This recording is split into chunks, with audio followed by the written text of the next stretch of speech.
right, hello everybody. Thank you so much for stopping by, tuning in tonight for our weekly Intel report here on Nemico Network. Just like to again begin by thanking everybody in the chat for tuning in this evening.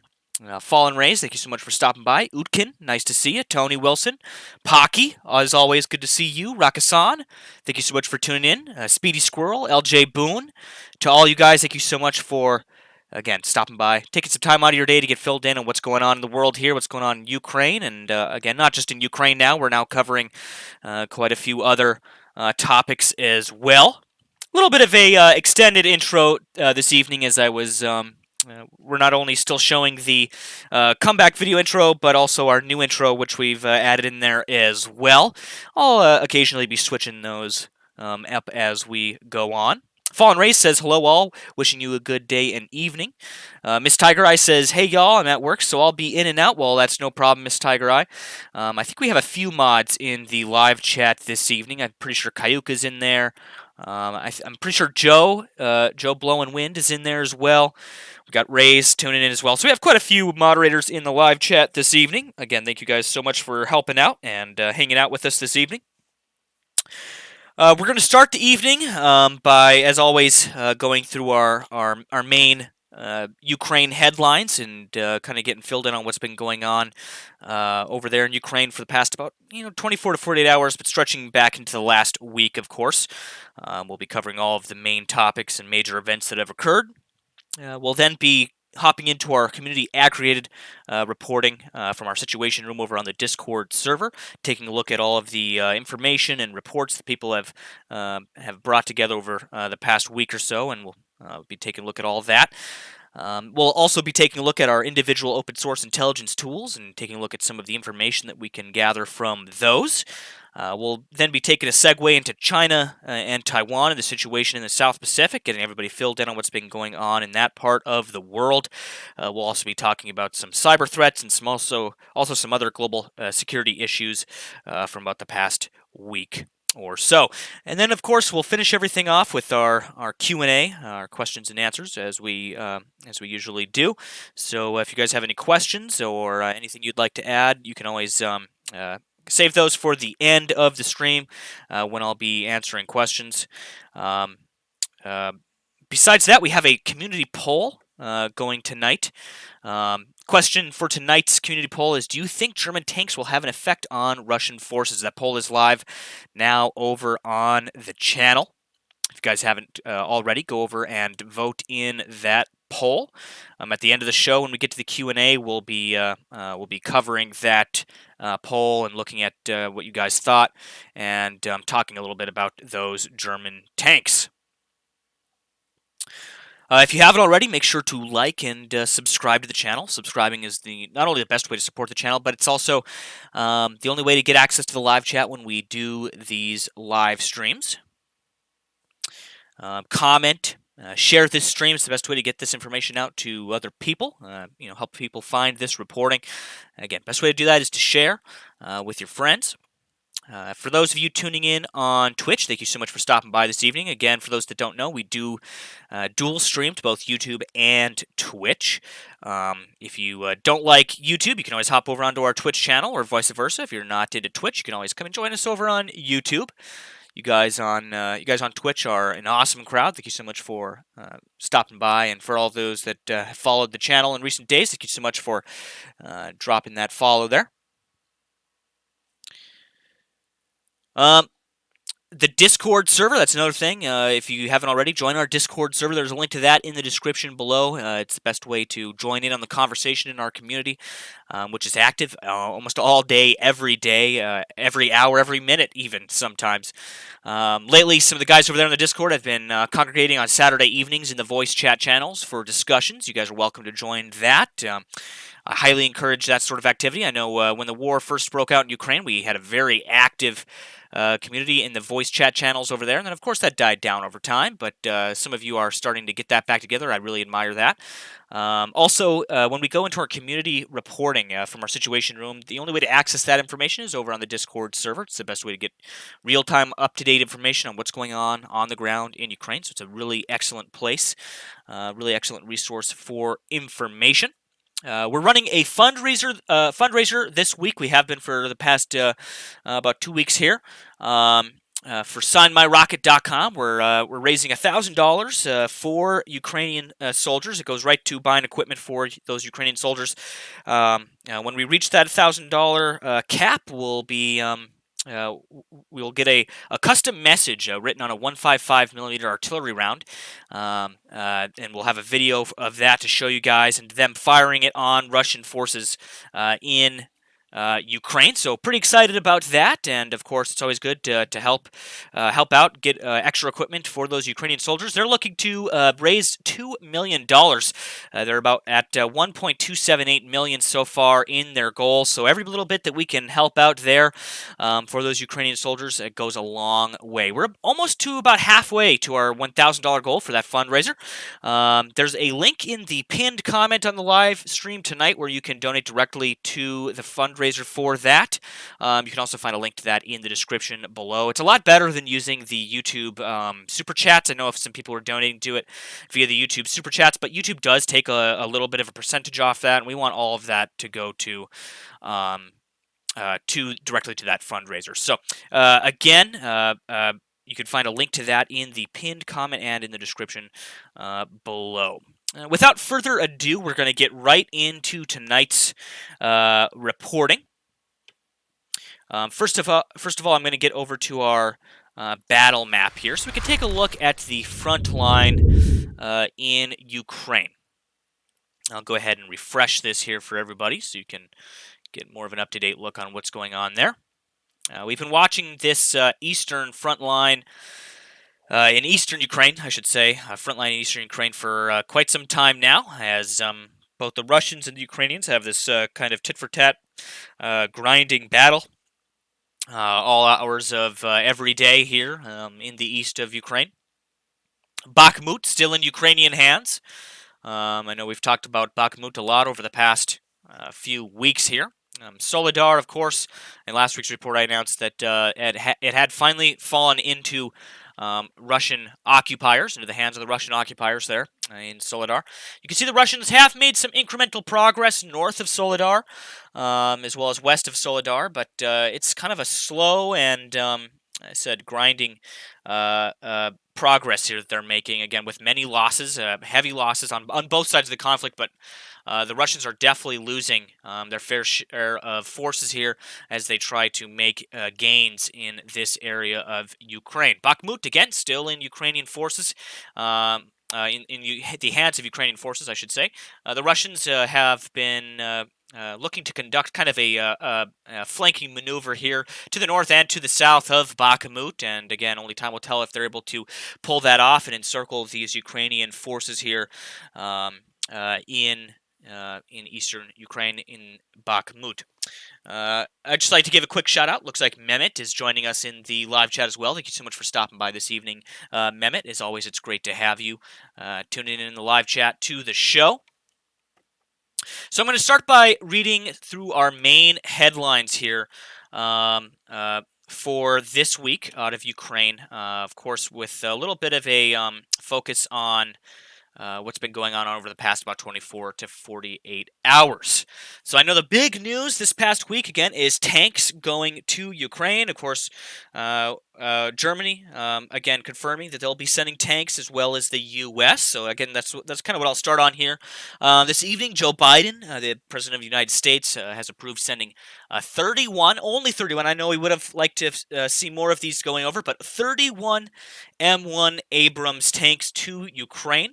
The U.S. had kind of been resisting providing its own M1 Abrams tanks, citing maintenance and logistical challenges with those high-tech vehicles. Again, it takes a large supply chain to maintain those Abrams tanks.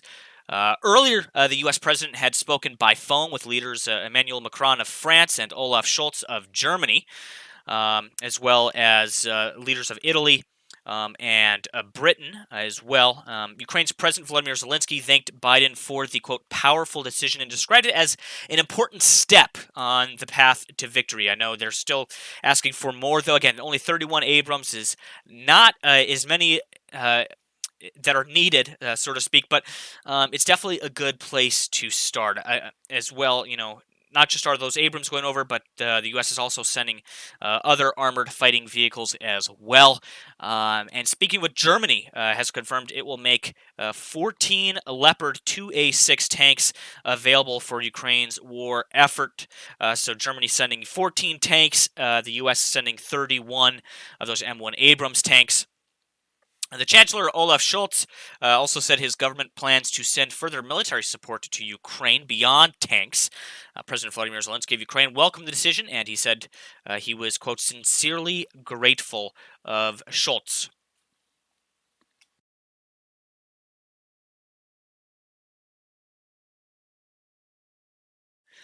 Moving on from there, the key to providing tanks for Ukraine's defense against Russia was speed and sufficient numbers.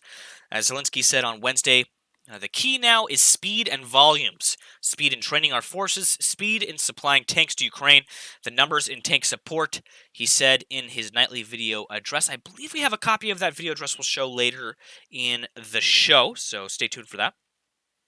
I know one big topic over the past week has been, this idea that if we don't send the tanks sooner rather than later, then, even if we send the tanks, it won't really matter because they take time to train those soldiers to operate the tanks. Not just that, but it takes time to get the supply chain and the logistics in place to be able to support those tank crews and to maintain the tanks themselves. By agreeing to send those Abrams tanks, the U.S. is able to meet Scholz's demands for American commitment, but without having to send the tanks immediately. In public statements, Washington and Berlin had denied any connection between their respective decisions, although media reports said German officials had made clear in private that the Leopards were conditional on the U.S. making a similar commitment. Basically, the Germans weren't going to send tanks until the U.S. decided that they were going to send tanks as well.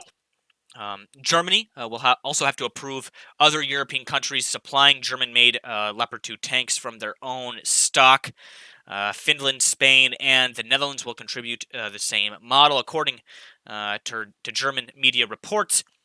A second battalion will be made up of Leopard 2A4 tanks from Poland and Norway. I know there was a lot of talk earlier in the week about Poland deciding to send tanks without permission of Germany. They didn't want to wait around for the Germans and the Americans to kind of go through the movements geopolitically here. They were just like, we're going to send them. Again, now it's finally again been confirmed that Germany and the U.S. will be sending those tanks, and Poland and some other countries as well will be sending, or at least making commitments to sending further support as well. Germany's offer has prompted calls for more heavy armor by Ukraine's government. Zelensky and his ministers are also seeking to break a quote taboo on the provision of jets such as U.S.-made F-16s. I know there's a lot of chat in the Discord over the past week or so about the U.S. providing aircraft to Ukraine, namely things like the F-15, the F-16s, etc. Those interceptor aircraft could play a integral role in Ukraine's ability to control the skies in Ukraine. I had mentioned, I know a few others. We kind of have a little group amongst us in the Discord. Our us A10 fanboys, so to speak. Those of us that would like to see the U.S. Not just provide interceptor aircraft like the F-16s, the F-15s, etc., but ground attack aircraft like those A10s, those A10 Thunderbolt 2, aka the Warthogs. I believe a combination package between the two would be something that would be pretty useful to Ukraine. Interceptor aircraft and ground attack aircraft in one joint package provided by the U.S. Could probably make quite a big difference on the ground in Ukraine. I know I've spoken many times about just kind of the effect on morale, on enemy morale, that those A-10s have. Of course, for those A-10s to be viable in Ukraine, they need airspace superiority. And to get that superiority, they need those interceptor aircraft, things like F-15s, F-16s, that can counter Russian fighter aircraft. Ukraine's foreign minister, Dmytro Kuleba, said he had spoken to Poland's foreign minister about further military aid, including fighter jets, a request that has been repeatedly put to NATO allies without success. They've been asking for these aircraft for quite some time now. I see a few of you posting in the Situation Room right as I'm talking about this some more data about those F-16s. And again, I'll read some of those articles when we get to the community aggregated reports towards the middle of the show. After I'm done with the main headlines here, again, we'll take a look at that. The Russian embassy in Germany has accused Berlin of taking the conflict in Ukraine, quote, to a new level of confrontation. Those are words directly from the Russians there. The decision to approve the delivery of Leopard tanks to Ukraine means quote, the final refusal of the German government to recognize its historical responsibility to Moscow. Again, says Ambassador Sergei Nechayev, again, said in a statement earlier today. Some other news out of the Kremlin: Moscow has downplayed the impact that Western tanks will have, saying that the military aid to Ukraine will, quote, burn like all of the rest. In remarks to reporters, Kremlin spokesperson Dmitry Peskov. He called the expected transfer of Leopard 2 and Abrams tanks to the Ukrainian army a, quote, failed plan. Again, only time will tell if those tanks can indeed have an effect on Russian forces. I know any bit of armored capability that they can get their hands on right now could have an effect. Again, only time will tell. Some news out of Kyiv. Ukraine's military spokesperson Serhiy Chervyati has said that Ukrainian forces have withdrawn from the eastern town of Soledar in the Donetsk region. Again, according to the country's state broadcaster Susplain. The withdrawal of forces has made, quote, was made in, quote, order to preserve the lives of service personnel in the region. He said. His comments are the first Ukrainian confirmation of Soledar's capture by Russian forces. One person was killed in Kherson Oblast due to Russian shelling, as 6 others were injured. 10 others were wounded in Donetsk Oblast, according to Ukraine state broadcaster Susplain. It said over the past 24 hours, the Russian Federation carried out 4 missile and 26 airstrikes, as well as more than 100 shellings from multiple launch rocket systems in Ukraine. One thing I would like to note here, over the past, I would say about 48 to 72 hours here, we have seen a significant uptick in the amount of air raid alerts. Again, for those of you that don't know, Kherson is down here in the south of the country.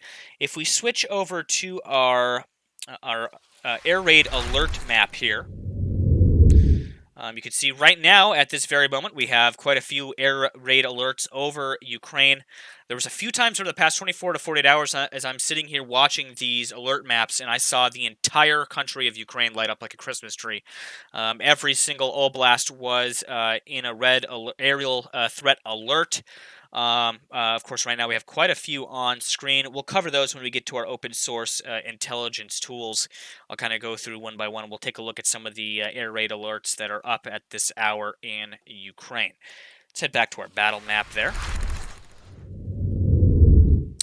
And I'll get focused back in the east of the country here. Again, this is where we've seen the most concentrated fighting along this eastern front here in Ukraine.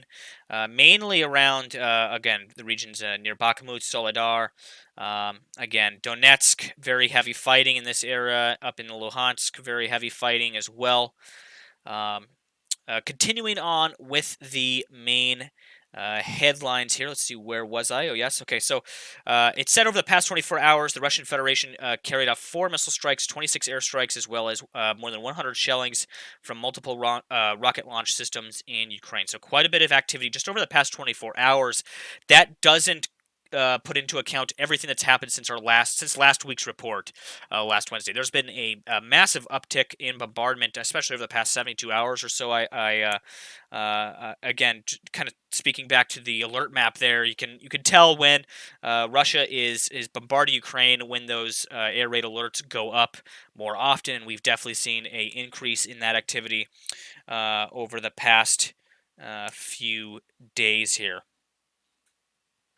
In Ukraine, 15 senior officials have left their posts since Saturday, 6 of whom had corruption allegations leveled at them by journalists and Ukraine's anti-corruption authorities.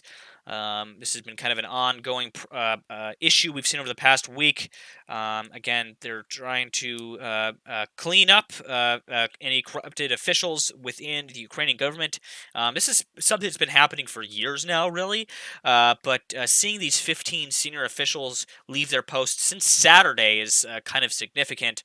Speak more to that on Wednesday. Prosecutor General Andriy Kostin signed orders on the voluntary dismissal of the heads of the Zaporizhia, Kryvyi Poltava, Sumy, Cherniv regional prosecutors' offices. Kuleba, who was removed as governor of Kyiv on Tuesday, has been appointed deputy head of the president's office as part of the reshuffle. So, again, kind of a rearranging of political power there within Kyiv. Again, trying to clear out possibility of any corrupted officials there, as well as kind of, again, as they said, kind of reshuffle some of those leaders around in the Ukrainian office. That about sums up my primary headlines for this week for Ukraine, but it doesn't stop there. We have a lot more information to go over here. Let me get my battle map back up here on screen so I can show you guys a few things here.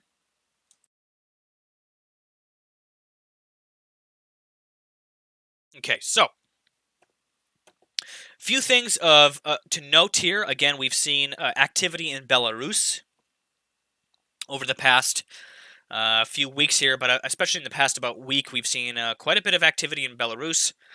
Not just have we seen, movements and rearrangement of Russian forces and Belarusian forces in Belarusian territory over the past week or so here, but we've also seen direct attacks, missile attacks launched from Belarusian and Russian territory onto Ukrainian territory. In last week's report, I know I talked a lot about the possibility of a renewed Russian offensive, even maybe a joint Russian-Belarusian offensive out of Belarus on the territory of Ukraine. The only developments I really have to report in that is the heightened level of activity that we've seen on Belarusian territory over the past, I would say, 7 days or so. So, continuing from last week into this week, we've seen more, pictures and videos showing Russian military equipment moving to some of these different training grounds and bases here in Belarus. They've been moving around equipment. They've been moving around forces as well. We have seen semi-significant buildups of Russian and Belarusian forces along the southern border here in certain areas, which is a little alarming. But on the other hand, and I've spoke about this quite a few times, it's always a possibility that these movements are kind of a feint, so to speak, by Russia, in order to draw forces away from the east of the country here, to again shore up kind of their northern border here with Belarus. You take forces away from the front here in the east, and again it takes some of the pressure off the Russians. And allows them to maybe make more progress here, again, along this eastern front. However, what's a little bit alarming is just the sheer amounts and the numbers of equipment and logistical. See, moving equipment around and soldiers around is one thing, but when you mix in, and I was saying this right back to the start of the full scale invasion back in February of last year. What really tipped me off to the Russians again, really preparing to move in to Ukraine was again them shifting around logistical assets. Okay, so it's one thing to move troops and military hardware to a border here, like we saw at the beginning of the war. But when they start moving things like logistics, communications, things like field hospitals and field hospital equipment, and the things that you actually need to support your troops in a invasion, that's when it gets a little bit concerning. And so we have been seeing some signs of that here in Belarus. It's been um, kind of this slow buildup over the past month or so, but now we've seen a little bit of an uptick in the activity here in the north in Belarus. And so that's something we're going to have to keep our eyes on very closely. So, um, showing a couple of things on the map here. Again, this is a deep state map live /en for you English speakers.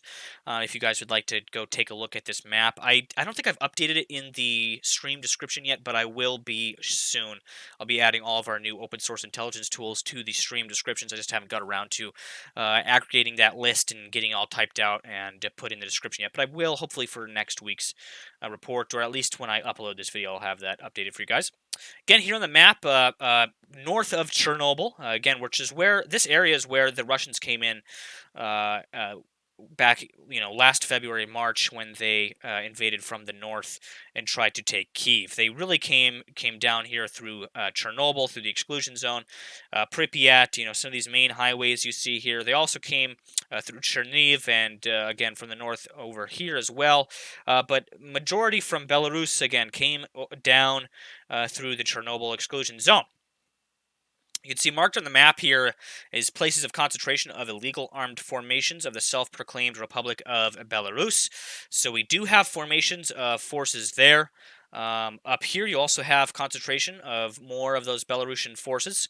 And then if you look over here by, again, by Pinsk, and even more over towards Brest, there's some training grounds here. You don't see too many you don't see any forces labeled here on the map, but there are Russian and Belarusian forces at training facilities and bases in this area of Belarus currently.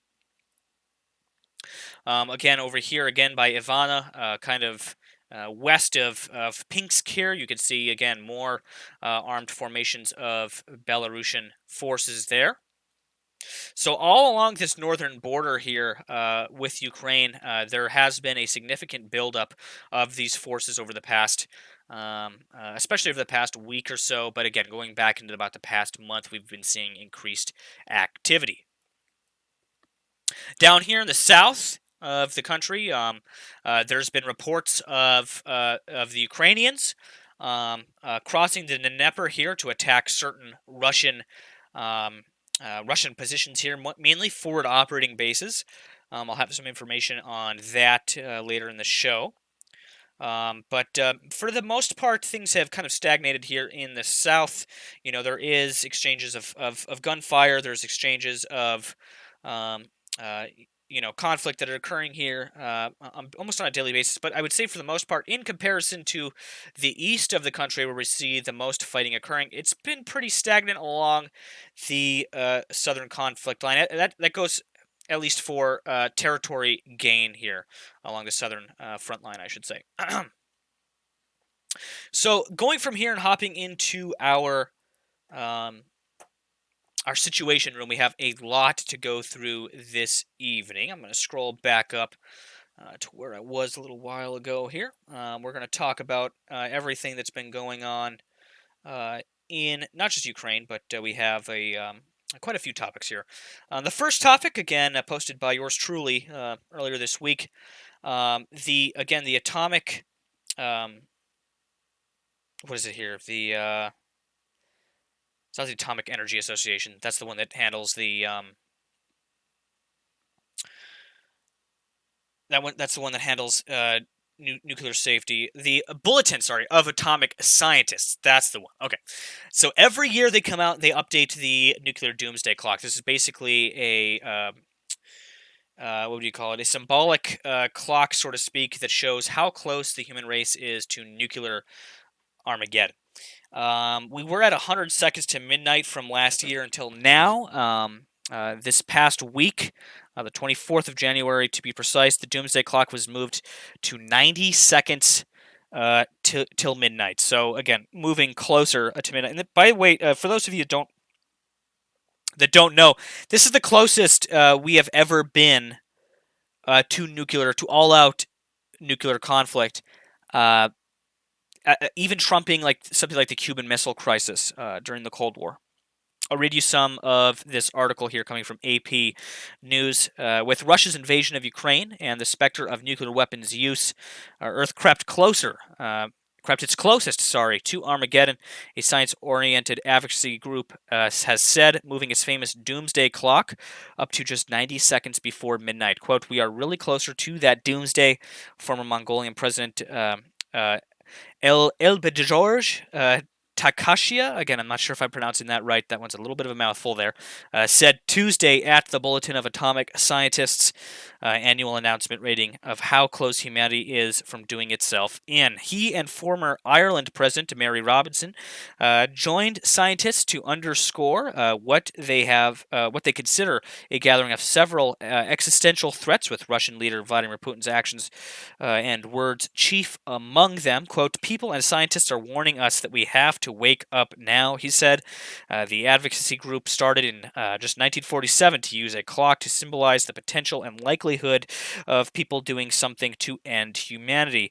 It moved the clock 10 seconds closer than last year, making it the closest it has ever been to striking 12. It's been as much as 17 minutes away from midnight after the end of the Cold War, but in the past few years, the group has changed from counting down the minutes to midnight to counting down the seconds. Again, doomsday has not happened yet, and we hope it doesn't happen anytime soon. If you guys would like to read that article, you can find it over on the Situation Room on the Discord server. Our next post here, coming from Kayuka, posted from Twitter by Nexta. Vladimir Zelensky celebrated his 45th birthday today. And they say, "Happy birthday, Mr. President." I actually had thought he was a lot younger than 45 before I read this post. But again, kind of Ukraine there celebrating Zelensky's birthday today, the 25th of January. I believe his birthday technically was the 24th, if I'm not mistaken, because I believe this was posted the 24th. Some news here about those Abrams tanks. Again, this comes from CNN. The U.S. is finalizing plans to send approximately 30 tanks. We now know it's 31 tanks to Ukraine. Two U.S. officials familiar with the deliberations told CNN. The Biden administration announced to send U.S.-made tanks could come as early as this week. Again, it's going to take them months to train personnel and to get the supply chain in place to support these tanks. I like to reiterate that as much as possible. We have a morning report here of the General Staff of the Armed Forces of Ukraine, again, posted by Kayuka. He translated it here for us, but he only quotes, again, the troop movements and important events and not individual shellings, because, again, that would take hours for us to go through all of that, all of the data on the individual shellings that are reported every evening. I mean, it's just so much. But for the main topics here, the enemy, suffering numerous losses, still does not stop offensive actions in the Liman, Bakhmut, Adviv, and Novopaliv directions. On Kupiansk, Zaporizhia, and Kherson, it is being defended. So again, as I mentioned earlier, and if we go back to the deep state map here, you can see again along this southern front, so Zaporizhia, Kherson, and Kupiansk as well. So all of these areas here in the south are pretty much stagnant. The Ukrainian defenders are doing a pretty good job at defending their positions here, and the Russians aren't able to make very much leeway in any of these positions here along the southern front. Again, the majority of their action right now is occurring here on the eastern frontier. Units of the Defense Forces of Ukraine repelled the attacks of the occupiers in the areas of the settlements of Bilokorivka in the Luhansk region. So we're talking up here in the kind of northeast of the country.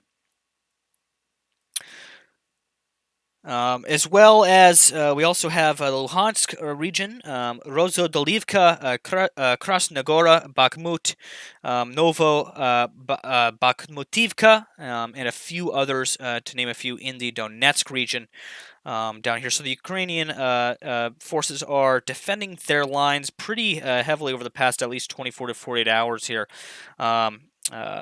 In the east, Russia is recruiting imprisoned Ukrainian citizens who are forcibly taken to Russian prisons. In Krasnodar, there is an active recruitment of such persons into the private military company Wagner, or Wagner. I've heard a few different pronunciations of that PMC group there.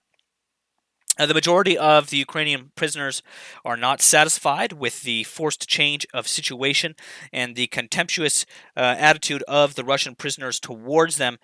People who are serving sentences for serious criminal offenses are most actively called to participate in the war against Ukraine. From Kharkovka in the Kherson region, the occupiers are taking the medical equipment of the central city hospital to the city of Hainichisk in the Kherson region. Again, so they're moving some medical equipment around in those areas. Up next here, we have, again, from the Institute of the Study of War, we have basically a Russian offensive campaign assessment. Again, this is for the 24th of January. So again, let's go ahead and read some of that. A coalition of NATO member states reportedly will send Ukraine modern main battle tanks. We covered that earlier in the show. Again, that's speaking to the German Leopard tanks and the M1 Abrams tanks from the U.S. Russian Chief of the General Staff Valery Gerasimov continued efforts to portray himself and the traditional Russian military command structure as the true defenders of Russia. I know over the past few weeks there's been some talk that PMC Wagner that they are really what's making significant progress in Ukraine here. But again, they keep trying to the Russians at least keep trying to reiterate that no, they're the significant fighting force. It's almost like this kind of tit for tat one-upsmanship between the Russian PMC and the Russian military proper. Russian outlet RBK claimed on January 23rd that Russian Defense Minister Sergei Shoigu had appointed Colonel General Sergei Kuzalev as the Southern Military District SMD commander and Lieutenant General Yevgeny Nikiforov as the Western Military District WMD commander. Russian forces continued limited counterattacks along the Svatovi-Kremina line, and Ukrainian forces reportedly continued counteroffensive operations near Kremina. Again, this for about the past 48 hours here. Russian forces continued to conduct ground attacks in the Bakhmut and Advidka Donetsk city area. Russian forces made marginal territorial gains near Bakhmut. Again, like to reiterate that those are marginal gains. Russian forces continued to conduct ground attacks again along the eastern conflict line, not just by Bakhmut, but south of Bakhmut as well. We're seeing some activity in that region. Russian sources claimed, likely to distract from the lack of progress in Bakhmut, that Russian forces launched an offensive around Volodar as well. Russian forces likely continued to conduct limited and localized ground attacks in the Zaporizhia Oblast, but likely did not make territorial gains. Again, as I said, it's very stagnant, especially around those southern lines there. Further undermining Zaporizhia Oblast occupation official Vladimir Rogov's prior territorial claims. Ukrainian Special Forces conducted a raid across the Dnipro River in Kherson Oblast on the 23rd/24th of January. I believe they were targeting a forward operating base in that area. Russian authorities are likely continuing efforts to mobilize ethnic minorities to fight in Ukraine. Also, Russia's defense industrial base is reportedly increasing the production of drones and loitering munitions. Ukrainian partisans targeted a member of the Zaporizhia Occupation Administration. One of my favorite YouTubers, by the way, guys, on a quick side note here, quick segue. One of my favorite YouTubers, Popular Front, I don't know if you guys have heard of Popular Front. Just did a piece recently on Russian partisan attacks on Russian territory. It's a really good, watch, and it definitely is very kind of inspiring seeing some of that activity coming from Russian citizens. I highly recommend you guys go watch that video. Again, it's over on Popular Front's YouTube channel. Make sure to check that out. I might show it maybe at some point on the stream as well, and maybe we'll talk a little bit more about that at some point. In another update here coming from the Ministry of Defense for the UK, this is their latest defense intelligence update on the situation in Ukraine for the 25th of January, 2023. Let's go ahead and take a look at this. As previously reported, Russia has worked to prepare a small number of T-14 Armada main battle tanks for the type's first operational deployment in Ukraine. However, in recent months, deployed Russian forces were reluctant to accept the first tranche of T-14 allocated to them because the vehicles were in such poor condition. It is unclear exactly what aspects of the vehicles prompted this reaction. But within the last 3 years, Russian officials have publicly described problems with the T-14's engine and thermal imaging systems. In 2021, Defense Minister Sergei Shoigu described the planned production run for 2022 as only an experimental industrial batch.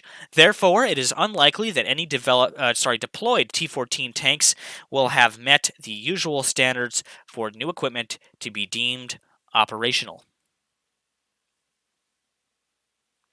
Another post here coming from Kayuka. Again, this basically confirms what we've reported on earlier. This comes from Kyiv Independent.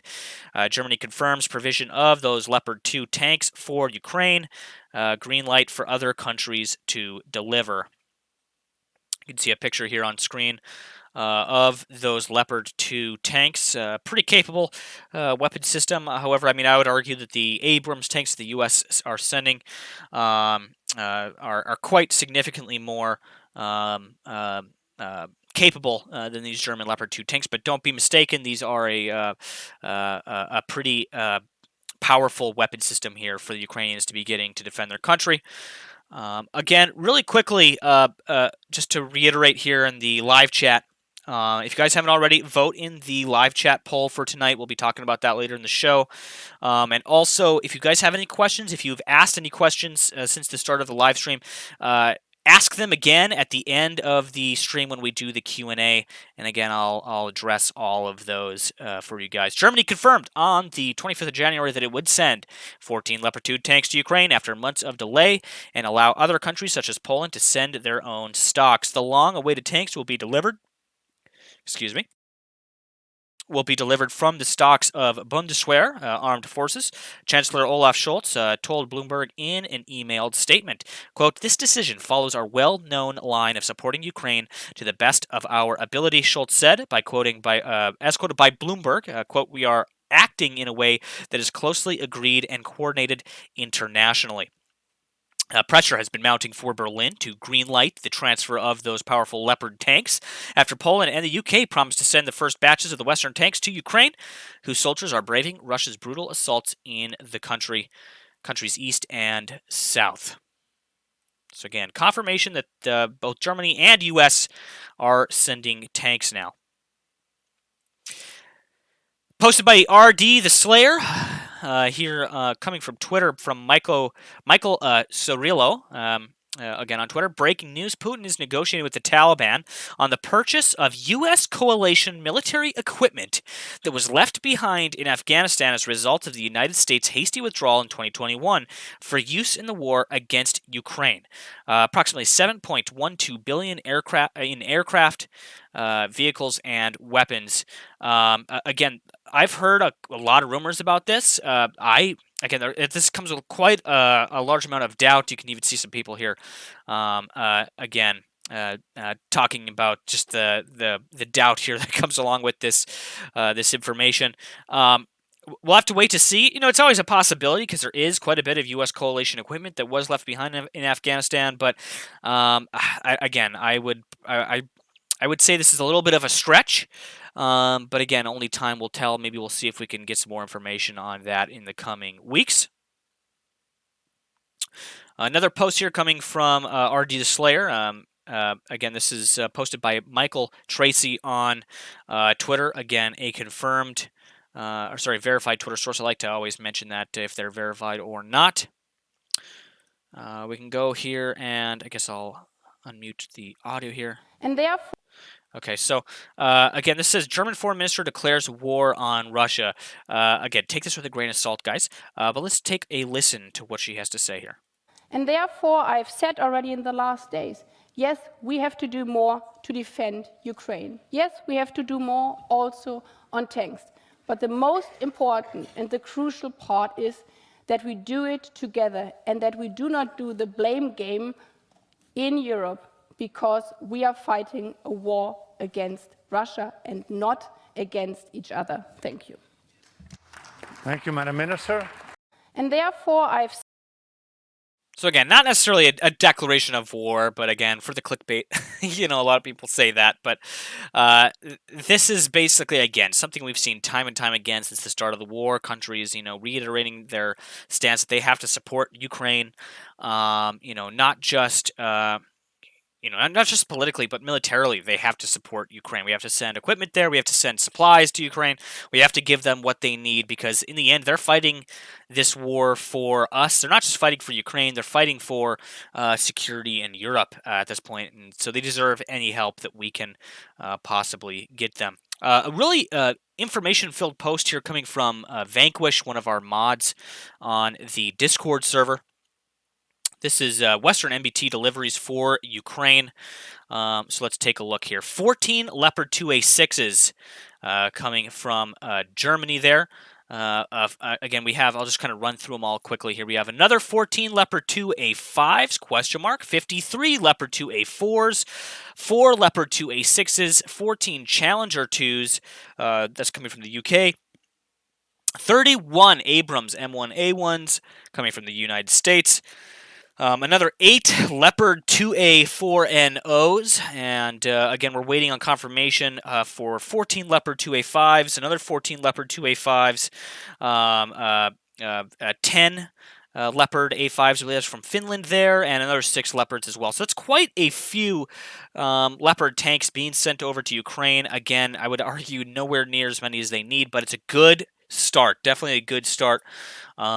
Again, really good list there sent over by Vanquish on the Discord server.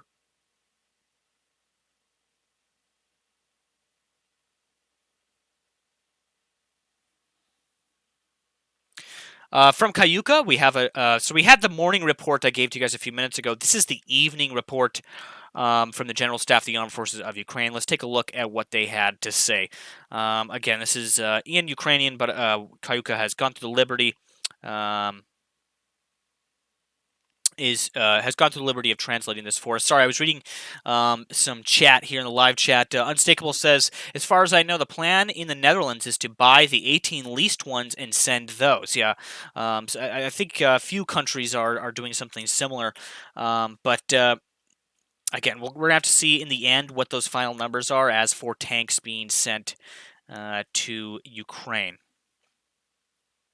Again, for sources on all the stuff that we're showing you guys here, you can find it in the Situation Room over on the Discord server. There's a link to that in the description below this live stream.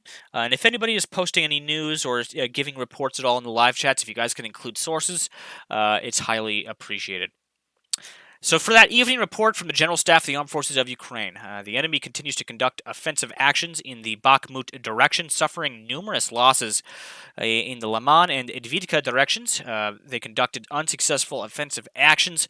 All enemy attacks were repulsed. The occupiers are defending themselves in the rest of the directions. Only in the last few days, about 100 wounded Russian invaders were brought to the Starobolysk City Hospital in the Luhansk region. Due to the overcrowding of the hospital after stabilization measures, they were transported to hospitals in the city of Luhansk or to the territory of Russia. In Horlivka, Donetsk region, the occupiers are forcing enemies of local so-called Republican enterprises to obtain passports of the Russian Federation. If the requirements are not met by March 1st, 2023, the employees will be fired. The enemy continues to exert pressure and intimidate the local population in the temporarily occupied territories. Thus, in the Dunhovsky district of the Autonomous Republic of Crimea, the occupiers searched homes of more than 20 families of Crimean Tatars and made 6 arrests, allegedly on suspicion of preparing sabotage and terrorist attacks. From Rakistan here, again coming from Flash on Twitter, a Kyiv air alert, regional military administration. They say follow to the nearest shelter immediately. That came from about 5:13 p.m. Eastern Standard Time, so quite a few hours ago. If we take a look at, I believe we have, so again, this comes from Telegram here. You can see a picture here of just how much of Ukraine was lit up with air raid alerts earlier today. As I mentioned earlier in the live stream, there's been quite a few times over the past 48 to 72 hours where I've seen this entire map shaded in red, meaning every oblast, every county, every area of Ukraine was under air raid alert. Post here coming from Pravada. Basically, this talks a little bit more about Zelensky's 45th birthday. On the 25th of January, so it was the 25th of January, President Vladimir Zelensky celebrates his 45th birthday, and one of the first to congratulate him was his wife, Olena Zelenska. The first lady traditionally dedicated a heartwarming post to her husband and posted a photo with him. She said here, quote, "I am often asked about how you have changed this year, and I always say he hasn't changed. He's the same guy I met when we were 17, Olena wrote. But something has changed. You smile much less now. For example, like in this photo, I wish you more reasons to smile, and you know what it takes. We all know," she wrote. Again, referring to the victory there of Ukraine over the Russian forces. So again, coming from Ukrainska Pravda, this talks a little bit about defenders of Soledar leave the city. So again, kind of confirmation of those Ukrainian forces pulling out of Soledar after the Russian forces have moved in there and taken that territory.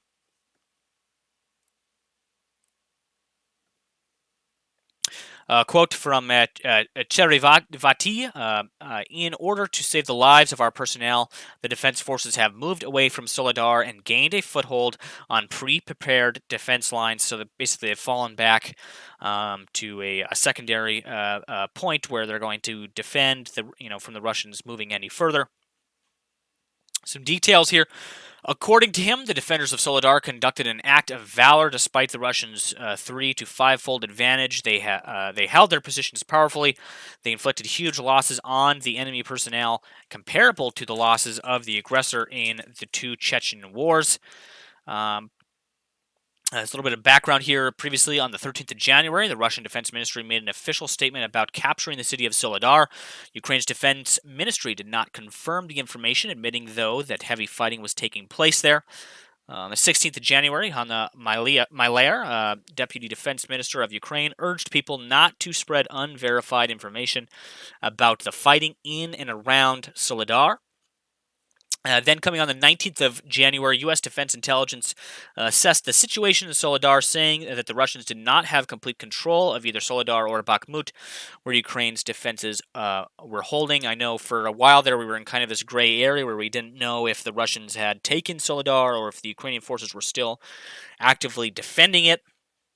There was many reports that came out over those days, that said that there was active conflict still occurring in the city. We even saw video of that. But again, finally, the day came where it was official. The Ukrainians did pull out of Soledar. They've pulled away from those salt mines there in Soledar as well.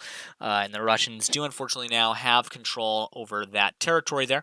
I do like to reiterate, though, that Bakhmut, which is the big target here, is still in the hands of Ukrainian defenders.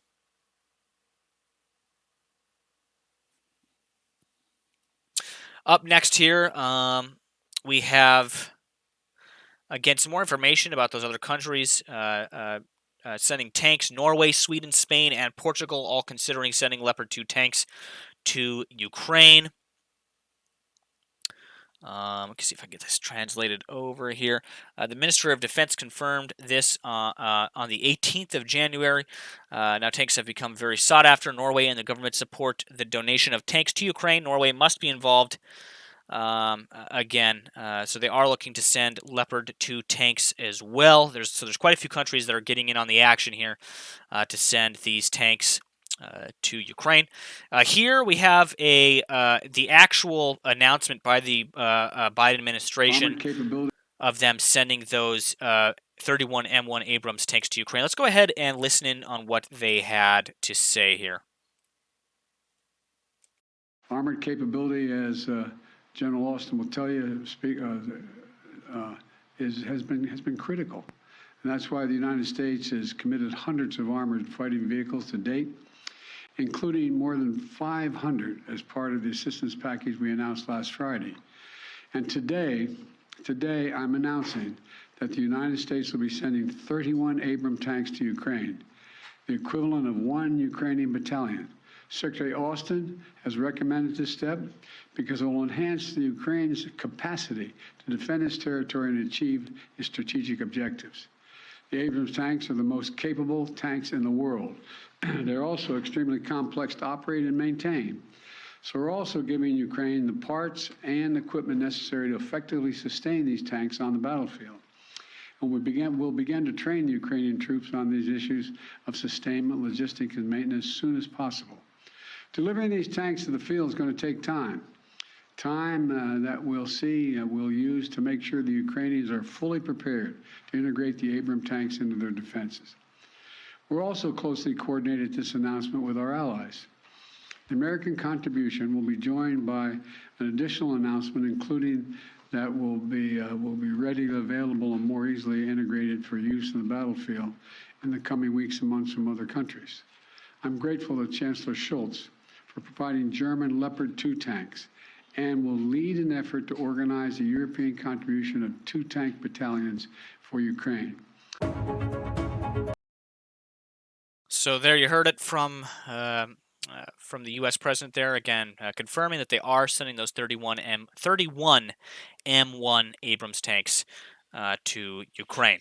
And some more news talking about some of the firings that have happened here of Ukrainian officials. Ukraine's prosecutor general fires heads of 5 prosecutor offices in different oblasts. This is coming from Pravda.com. A source, press service of the Office of the Prosecutor General details. It is noted that the heads of the prosecutor offices in Zaporizhia, Kirovohrad, Poltava, Sumy, Chernihiv oblasts have been fired of their own accord. Some further news, again, coming from Pravda, talks about a scandalous official in charge of procurement in Defense Ministry has been fired. Source coming from Radina on Facebook. Quote from Radina, Klemensky, the head of the State Procurement Department at the Ministry of Defense, and Shapoloyev of the Deputy Minister of Defense have been fired. Some details here. In the addition, Radina has pointed out that Oleksiy Reznikov, the Ministry of Defense, does not have any legal claims towards an author of journalist investigation. Likewise, a representative of the National Anti-Corruption Bureau of Ukraine has stated that a criminal case was opened because of the possible abuse of office during arrangement of the contracts from the 23rd of December 2022. Pretrial investigation is going on at the moment. So again, kind of taking a swing at corruption there within the Ukrainian government. Some other news coming from Kayuka. It says Russian occupiers likely plan to bring Belarusian repair workers to Zaporizhia nuclear power plant. The Russians are trying to recruit 150 Belarusian repair workers to work at Zaporizhia nuclear power plant. There's a possibility that the occupiers will transport around 150 repair specialists who have previously worked at Belarusian nuclear power plants to Zaporizhia nuclear power plant. The source, again, coming from Energoatom, Atom. Again, it's really hard to pronounce that there. The Ukrainian state enterprise operating nuclear power plants in Ukraine. The occupiers, quote here, the occupiers are still searching for personnel to manage the station, trying to cope with it as much as they can. So there's a real possibility that the invaders will bring around 150 repair specialists who previously worked at Belarusian nuclear power plant to the Ukrainian nuclear facility. Again, says the state enterprise. This is caused by refusal of Ukrainian nuclear specialists to cooperate with the occupiers. It is obvious that they, the Belarusian repair workers, are needed to quickly repair the damage caused by Russian shelling. At the same time, attempts to coerce Ukrainian nuclear specialists into cooperation has not worked, they added. So again, towards the early days of the war, we saw the Russian forces move in on that nuclear power plant at Zaporizhia, and again, we saw the damage firsthand caused by the fighting in that area around the plant, or not just around the plant, but in the grounds of the plant, on the territory of the nuclear power plant itself. A lot of us, were concerned that there could be a significant nuclear disaster because of that. Of course, we now know that that hasn't happened. I think the story was a lot more dire up in Chernobyl when the battle for Chernobyl occurred in the early days of the war. Again, we actually had concrete proof that there were, if minor, still were leaks of radioactive material that occurred, when certain nuclear waste storage sites had been struck by artillery fire, etc. So, the possibility for an accident to occur somewhere like an active nuclear power plant like Zaporizhia is very high. And again, the Russians, they need to bring in basically repair personnel now to fix the damage that they've caused to that power plant, because the Ukrainian personnel refuse to cooperate with the Russian occupiers as they should. Some other news here. This talks about Zelensky's addresses being shown on television in Russia and Crimea. A video address by President Vladimir Zelensky has been shown on television in the Belgorod Oblast, Russian and in Russian-occupied Crimea. Source Russian opposition news agency Syrina on Telegram. And other local Telegram channels. Details. A video of Zelensky's address was sent in by Syrina readers, who added that the signal was unstable, turning on and off all the time. Eyewitnesses are also reporting that the address had been broadcast on at least 10 different TV channels. This is also being reported by local Telegram channels such as Belgorod. We actually have some footage here that I'll go ahead and show you now of that address basically showing up live on TV there in Russian territory. Канал СТС и все остальные каналы, вот такая вот чертовщина. Белгородская область. So again, just a little clip there showing, what is reportedly footage of those clips actually showing up on TV in both Russian-held territory and Russian territory proper. So I guess that's probably a better way to put it there. Not just Russian territory, but also Russian-held territory, so places like Crimea, etc. Updated later, it was confirmed by the local government in Belgorod Oblast. They reported that it was an unauthorized replacement of a television signal. So again, the so-called head of Crimea, Sergei Eskonov, reported that the same occurred on the Crimean Peninsula. As Ukrainska Pravda found out, Russians and Crimeans were shown a video in which Zelensky congratulated Ukrainians on the Day of Unity. It was broadcasted in Ukraine on the 22nd of January. In his address, Zelensky spoke in particular about how Ukrainians are fighting for their land and why it is necessary. So again, very interesting development there. This was we're not sure if it was a remote breach or if there was somebody at these TV networks that had access to the equipment that then put this address up on Russian television. But again, we'll have to keep our eyes on this and to see if there are any more events like this that occur in the coming weeks. Again, this is part of a broadening information campaign, counter-information campaign, I should say, by the Ukrainians to, again, counter Russian propaganda on Russian territory. Another post here coming from the New York Times. talks about the Pentagon will increase artillery production sixfold for Ukraine. The Army's top acquisition official says production of the 155mm shells badly needed for Kyiv will rise to 90,000 a month in 2 years. 90,000 rounds a month in 2 years. Speaking of which, these are the same rounds that we are currently working towards for that Sign My Rocket fundraiser, which again we're about almost halfway to our goal on that fundraiser.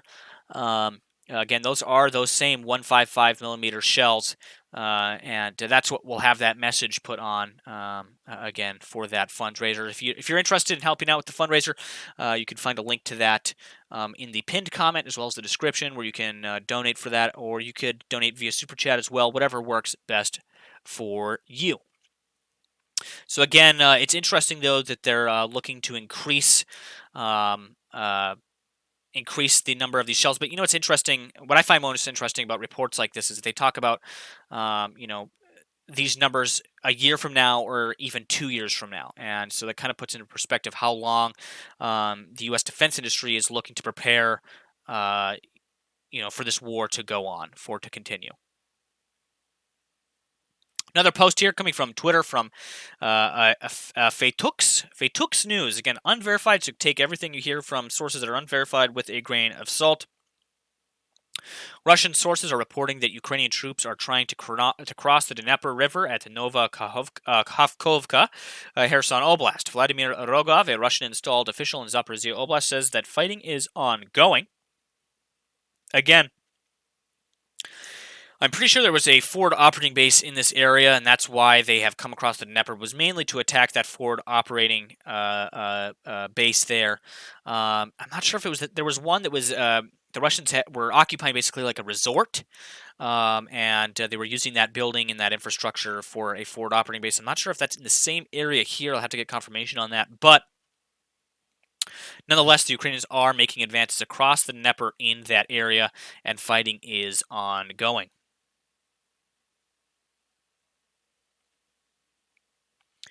Of course, today Kayuka posted his daily operational intel summary. If you guys haven't seen these, highly recommend you go take a look at these. They're quick 10-minute, about 10 to 11-minute daily operational intel summaries of the war in Ukraine, where he goes over basically all of the recent developments over the past 24 hours. It's an excellent resource if you guys are looking for a resource of up-to-date reports on what's going on in Ukraine. Always check out. You can always check out his YouTube channel, The Account, which I believe we have in our channel section. Over on our YouTube channel, there's a tab called Channels, and you can click on that, and there's a link to get to his channel over there. Make sure you guys subscribe to Kayuka. He's been very helpful in posting news in the Situation Room and reports in the Situation Room over on the Discord server.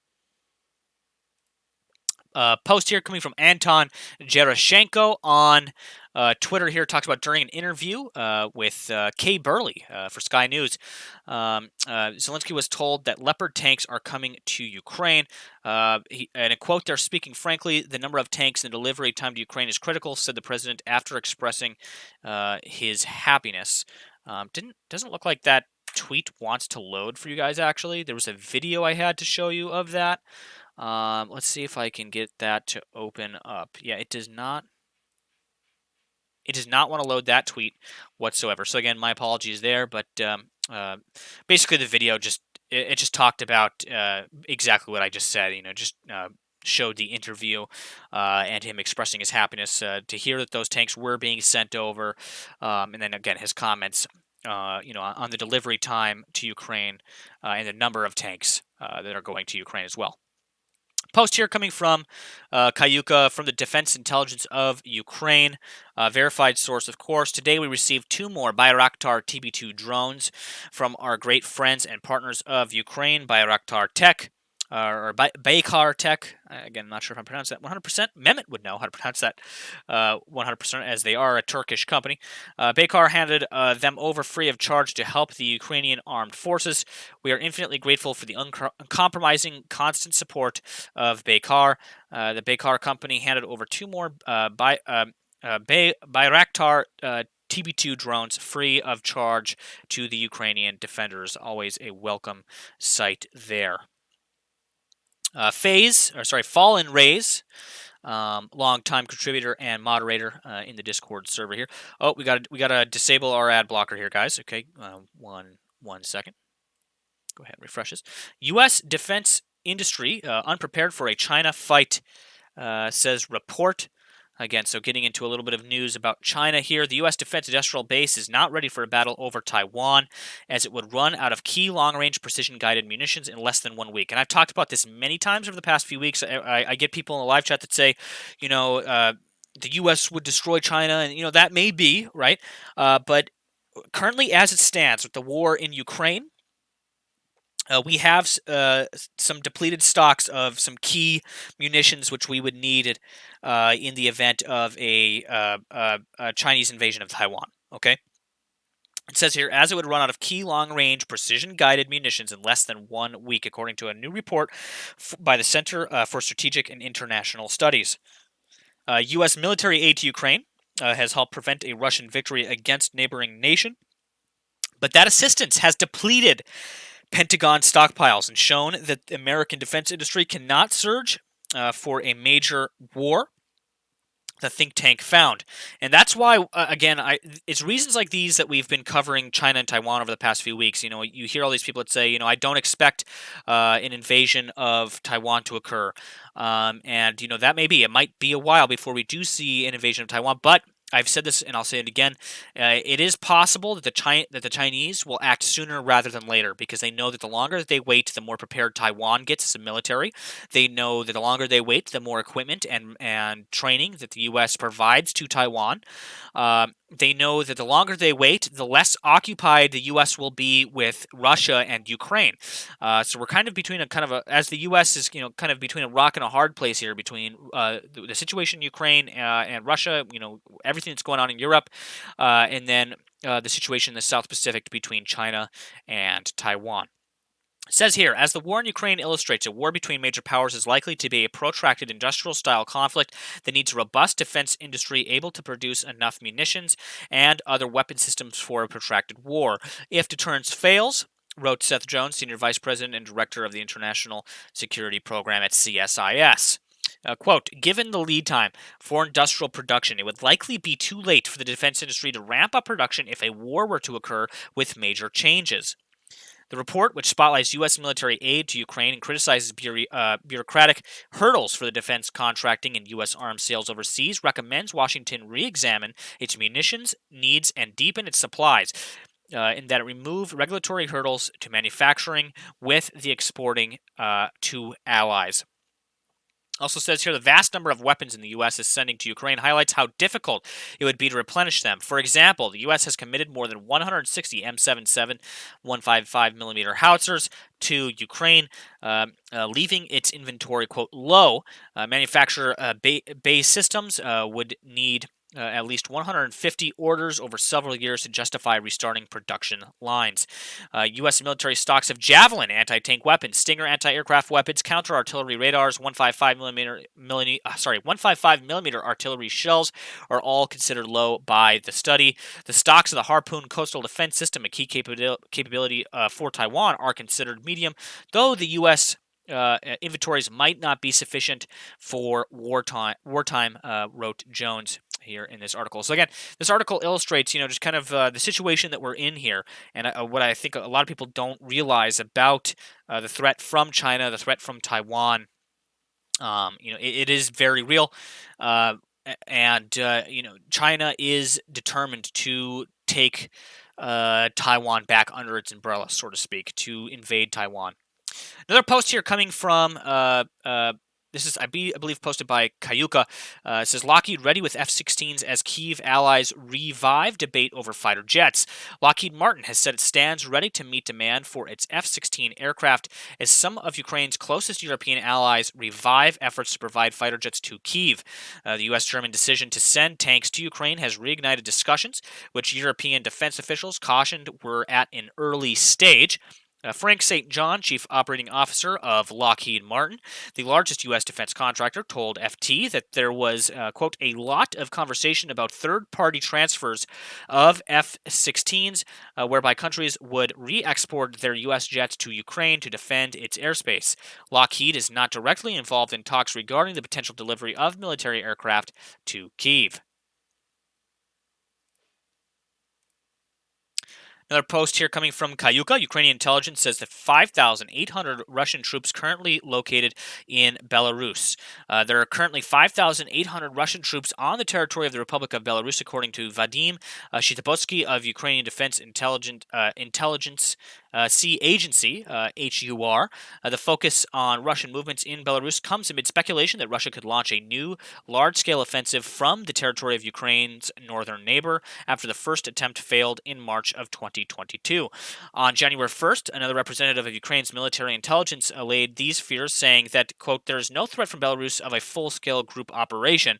Shibitsky notes that Russia currently holds one Iskander division, S-300 and S-400 anti-aircraft missile systems, and 3 MiG-31 aircrafts on the Belarusian territory. On January 16th, Russian and Belarusian air forces started joint military exercises to improve operational compatibility in the joint performances of combat training tasks.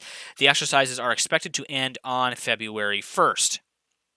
So again, kind of a similar situation to what we saw back in February of last year, when the Russians, again, were basically taking on. They were performing drills, and then those drills eventually transformed into an all-out invasion of Russian territory. So it's possible that we may see an incursion by Belarusian forces down from the north, in tandem with Russian forces. It is definitely possible.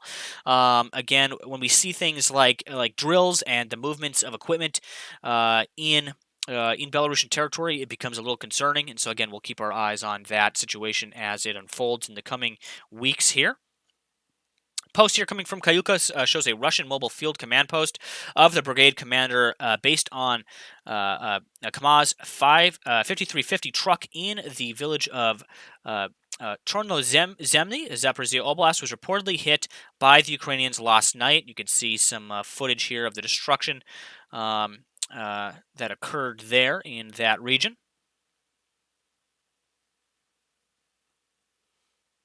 Another post here coming from Visegrad24, posted by Fallen Rays on the Situation Room in the Discord server. Talks about Lockheed Martin will increase the pace of production for F-16 fighter jets. The measure has taken 4 countries to be able to replace their fighters should they send some of their F-16s to Ukraine. Another post here coming from Fallen Rays from War Monitor on Twitter talks about Germany will not supply combat aircraft and send soldiers to Ukraine, neither now or in the future. So again, basically putting their foot down against sending aircraft and soldiers, for that matter, to Ukraine, which again could be expected. Would be expected from the Germans. Again, they're already getting involved enough, sending all of the Leopard tanks over to Ukraine. It would be a big stretch for them to be looking at sending aircraft and especially soldiers. That would be a whole nother ball game, so to speak. And some other news here coming from Kayuka talking about Germany's decision to supply Leopard tanks. The Russian embassy in Germany said on the 25th of January, so today, that Berlin's decision to send those Leopard 2 tanks to Ukraine is, quote, extremely dangerous, and takes the war to, quote, a new level of confrontation. Russia has repeatedly warned Western nations against supplying tanks and other weapons to Ukraine, claiming that they would, quote, regret sending them. Russian officials and propagandists are routinely using nuclear bluff and threatening to attack NATO countries, but these threats have failed to materialize. Moscow's reaction came shortly after Germany confirmed that it would provide Ukraine with 14 Leopard 2 tanks and allow other countries to send Leopard 2 tanks to Kyiv. Another interesting post here, and I've heard a lot of chatter about this the past few days. Russia has said that German Leopard 2 tanks are equipped with sub-caliber armor-piercing shells with uranium cores, so basically depleted uranium munitions, and that Moscow will consider their use in Ukraine against the Russians as the use of, quote, dirty bombs. A source coming from Konstantin Gavrilov, head of the Russian delegation in Vienna, at the OSCE Forum on Military Security and Arms Control. Kremlin-aligned news outlet RIA Novosti and Russian BBC editorial office. A quote from Gavrilov, we warned the Western sponsors of the Kyiv military machine against encouraging nuclear provocations and blackmail.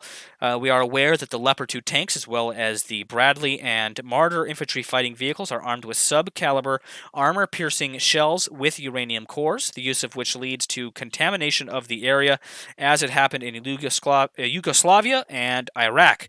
If Kyiv is supplied with such shells for NATO heavy military equipment, we will consider it the use of dirty nuclear bombs against Russia, with all ensuing consequences.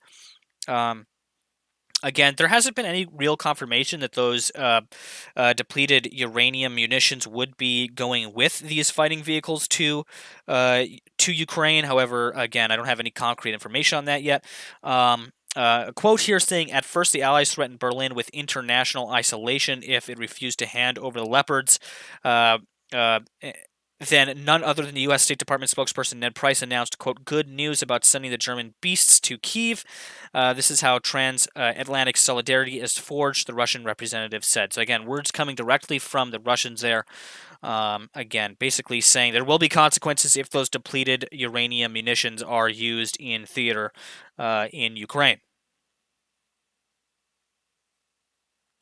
Another post here coming from Ukrainska Pravda in English talks about the damage to the environment caused by the war currently exceeds US $46 billion with a B.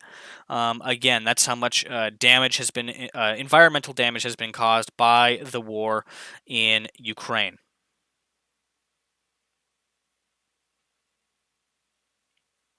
That about sums up our community aggregated reports for Ukraine this evening. Let me get some of these closed out here because we have quite a few.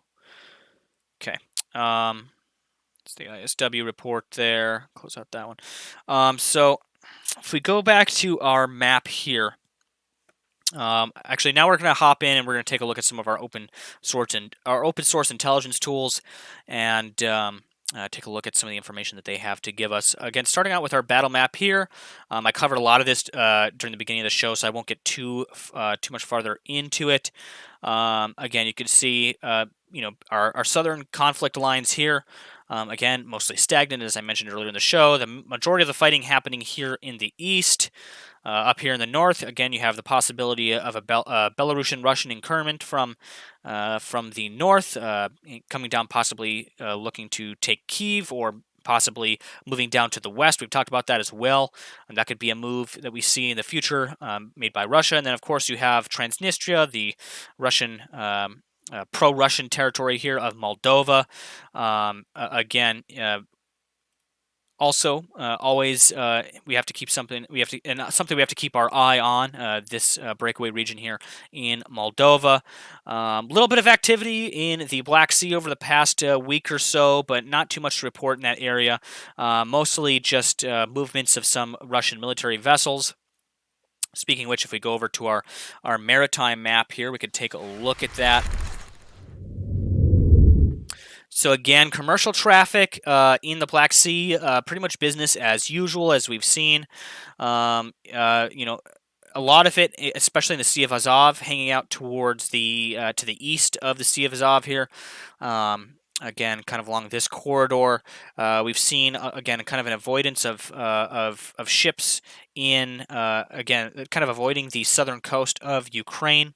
We've seen a little bit of activity from Russian naval vessels in the Black Sea over the past week or so, but nothing too major. The last news we really had on that was when we saw those groups of naval vessels leave ports in Crimea. Nothing really ever came of that, but they are still in the Black Sea, and it's something that, again, we definitely have to keep our eyes on. Really quickly, I'll check our naval radar channel. This comes from the 24th. Again, from, let me see here, who was that? Rakissan in the Naval Radar channel on the Discord server. Talks about the frigate of the Russian Navy, Admiral Gorshakov, with nuclear warheads on board, is now moving towards the USA. I know we've heard a lot of news about that recently. I would like to say this is somewhat business as usual for the Russians. However, we have seen, and if I go back to my marine traffic map here, we have not only seen, and I know there's a lot to see on the screen. So this is the United States here. Over the past few weeks, we've seen reports of Russian spy vessels in the North Atlantic here near Hawaii. We've also seen, again, the reports of those frigates here. Those Russian vessels in the North Atlantic here. Again, kind of business as, the North Pacific here by Hawaii, and the North Atlantic here, again, off the East Coast. I would like to see a lot of reports you see. I've seen some other YouTubers as well kind of covering this, saying it's like this big deal. It's really not. It's kind of business as usual for the Russians to be doing this sort of activity. Where alarm bells start to ring is when they really start to get close to to the U.S. mainland. And I would say something that's even more alarming is just the, just kind of, how should I put this? The amount of persistence that we've seen from Russian spy vessels in the North Pacific, off of the coasts of Hawaii, Alaska, etc. We've seen a lot of that activity over the past few weeks, so that's a little bit more alarming to me than I think even this frigate here. But again, this post coming from Mordor's Madness on Telegram saying, the frigate of the Russian Navy with nuclear warheads on board is now moving towards the U.S. It says the publication also claims that the Admiral Gorshakov is under the close supervision of the NATO naval forces. Again, the U.S. has their eyes peeled on activity like this. So again, I don't put it outside the realm of usual behavior of the Russians. So that about sums up our naval activity for this week. In aircraft news, I have a few things to report on. Mainly that we've seen a heightened amount of U.S. military aircraft over the past week. Excuse me, here, let me get that up on screen so I can actually show you guys what I'm looking at here. Let's take this, move that over there. So I'll go ahead and refresh our flight radar here. So again, over Ukraine, same thing we've been seeing since the start of the war, pretty devoid of all commercial aircraft. Over the past, I would say, week or so, we've seen a heightened level of U.S. military aircraft, not just in Europe, but across the globe. Again, signaling to increase in readiness level. Right now on screen, you're seeing all publicly tracked U.S. military aircraft that we can see as of right now. Not just U.S. military aircraft, but military aircraft from other countries as well. There are many more in the skies, but these are the ones that we currently have access to tracking. You can see quite a few here in the United States, where that activity is again at its highest. Over Hawaii here, you can see some activity as well this evening. But mainly noting here that we've seen increased flights from reconnaissance aircraft. Excuse me, such as the Northrop Grumman unmanned reconnaissance drones that we've come to know and love so much over the past year. We've also seen, increased flights along these Baltic states here, along Ukraine's borders, along Belarusian borders. I would like to say that's mostly business as usual. However, when we start to see increased levels of those aircraft movements, that's when you start to, you start to wonder, and we kind of have to look into, okay, is something else going on here? Most of these, again, are routine flights, things like troop transports, etc. We definitely could tell that there is an increased readiness level when they're moving more and more troops around, when they're moving more and more equipment around, and so that's something that we have to keep an eye on. If we go to our Flight Radar 24, we could take a look at tonight's top tracked flights. So top tracked flight tonight is from United States Riverside County Sheriff's Department, #1 tracked worldwide. So some activity occurring there. I believe that is in California. So again, no information on that for you, but just again noting kind of the main flights that are being tracked tonight. That one, I guess, is no longer up on screen for us. Here in Tokyo, we have a what seems to be a military jet here. It says Hunter Aviation, so I'm not sure if that's commercial or... It says country of registration is the U.S. here. It's a Hawker Hunter F-58. So again, no information on that. We see they went out here and did a little bit of a holding pattern there, but nothing too significant to show there. I'm trying to see if we have anything significant to show you over Ukraine, but it doesn't look like we do right now. We have another N33OAX, another Hunter here, Hawker Hunter MK58. Again, country of registration U.S. Hang out here off of the west coast of the United States here. So that's also interesting to see. But not too much to report in the aircraft, in the airspace, so to speak, this evening. Well, next we'll switch over to our alert map for Ukraine. I'll take a look at that with you guys.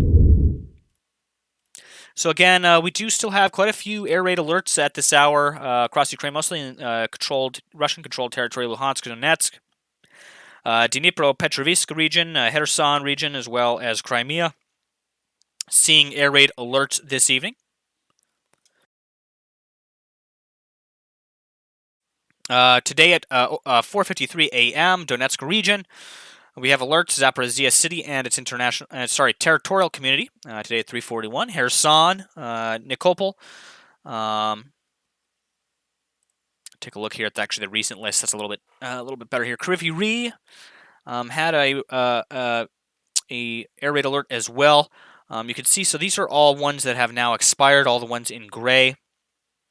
These are the two that are currently active at this time. So again, some activity happening in the east of the country here tonight. I like to reiterate, as I said earlier in the show, though, that over the past 72 to 48 hours, I've seen all of Ukraine, every major oblast, light up with air raid alerts on multiple occasions. So the Russians definitely have not stopped their bombardment of Ukraine, and no oblast, territory, or city here in Ukraine is safe from Russian aerial bombardment. Next up, we'll get into our live universal awareness map, and I'll bring you guys through some of the latest activity we have to report from live universal awareness map. I'll go ahead and refresh that first. So again, showing some similar information to what we've seen from our battle map earlier. First item I'd like to note over here is again reported 13 hours ago, the Belarusian army conducting training with BTR 82A APCs at the firing range near Brest. So again, as I mentioned earlier in the show, there is training grounds and facilities here in western Belarus, not too far from the northern border of Ukraine, where there is currently Russian forces and Belarusian forces conducting training drills. 14 hours ago, Russian assault on Volodar on the 24th of January. I can show you a picture here on screen. We also have a video from that assault. Let's take a look. Да, хочу показать, как освободители освобождают Вугледар, блядь. Вот вам освободители, блядь. Сука. С самого утра в наступ пошли.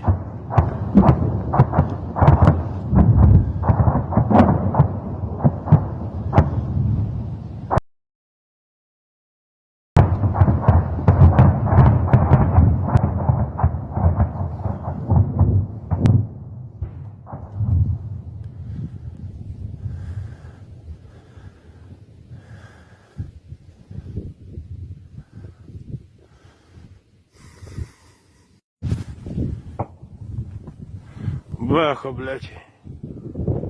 Ехала, сука. Уебан, что нахуй. Горит, сука, в аду, пидорас. Пидорасы, блядь.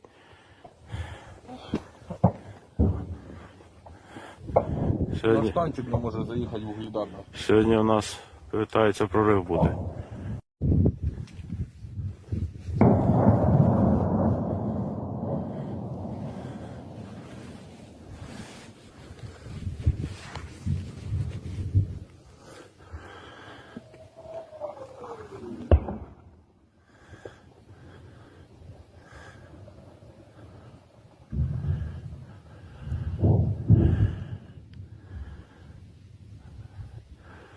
Выглядя равняет.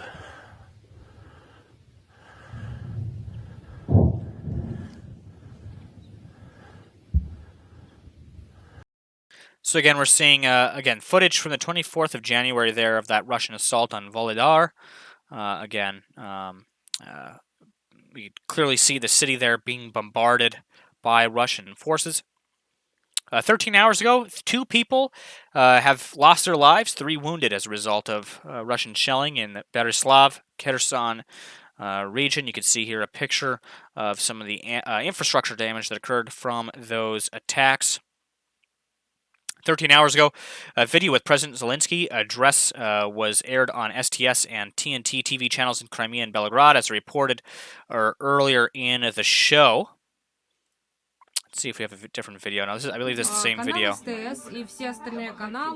So again, footage of basically Zelensky's presidential address being shown on Russian TV, which again, to reiterate, was an unapproved broadcast, that's how they worded it there. 12 hours ago, Abrams tank maker General Dynamics says the company has enough workers and people to meet deliveries for Ukraine. Executives say on quarterly earnings call, it's well within the capacity of the industrial base to accommodate. And that came from 12 hours ago out of the U.S. here. 12 hours ago, Russian army shelled Zaporizhia. Rescue services are on site. That occurred again 12 hours ago. We can see a picture here of some of the damage to that infrastructure. Again, the Russian army shelled this infrastructure here in Zaporizhia.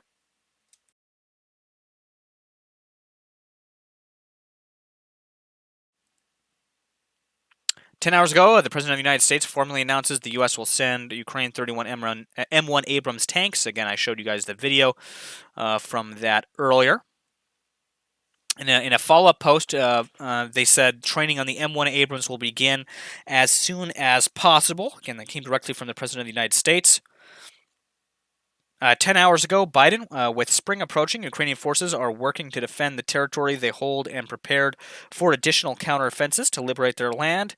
They need to be able to counter Russia's evolving tactics and strategy on the battlefield in the very near term.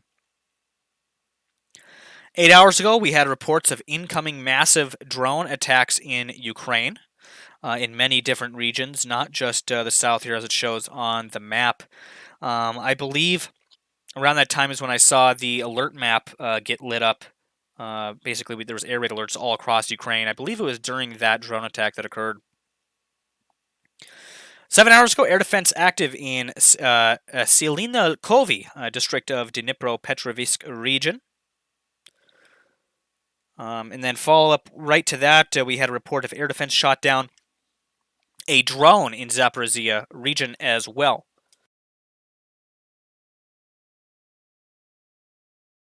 6 hours ago, explosions were reported in Dnipro, Zaporizhia, Kherson, Vilyansk, and Vilniansk of Zaporizhia region as well. You can see where those were located on the map here.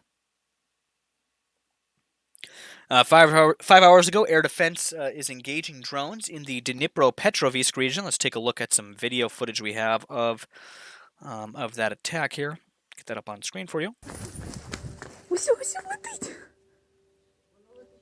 So you can see there some air defense systems engaging these drones here.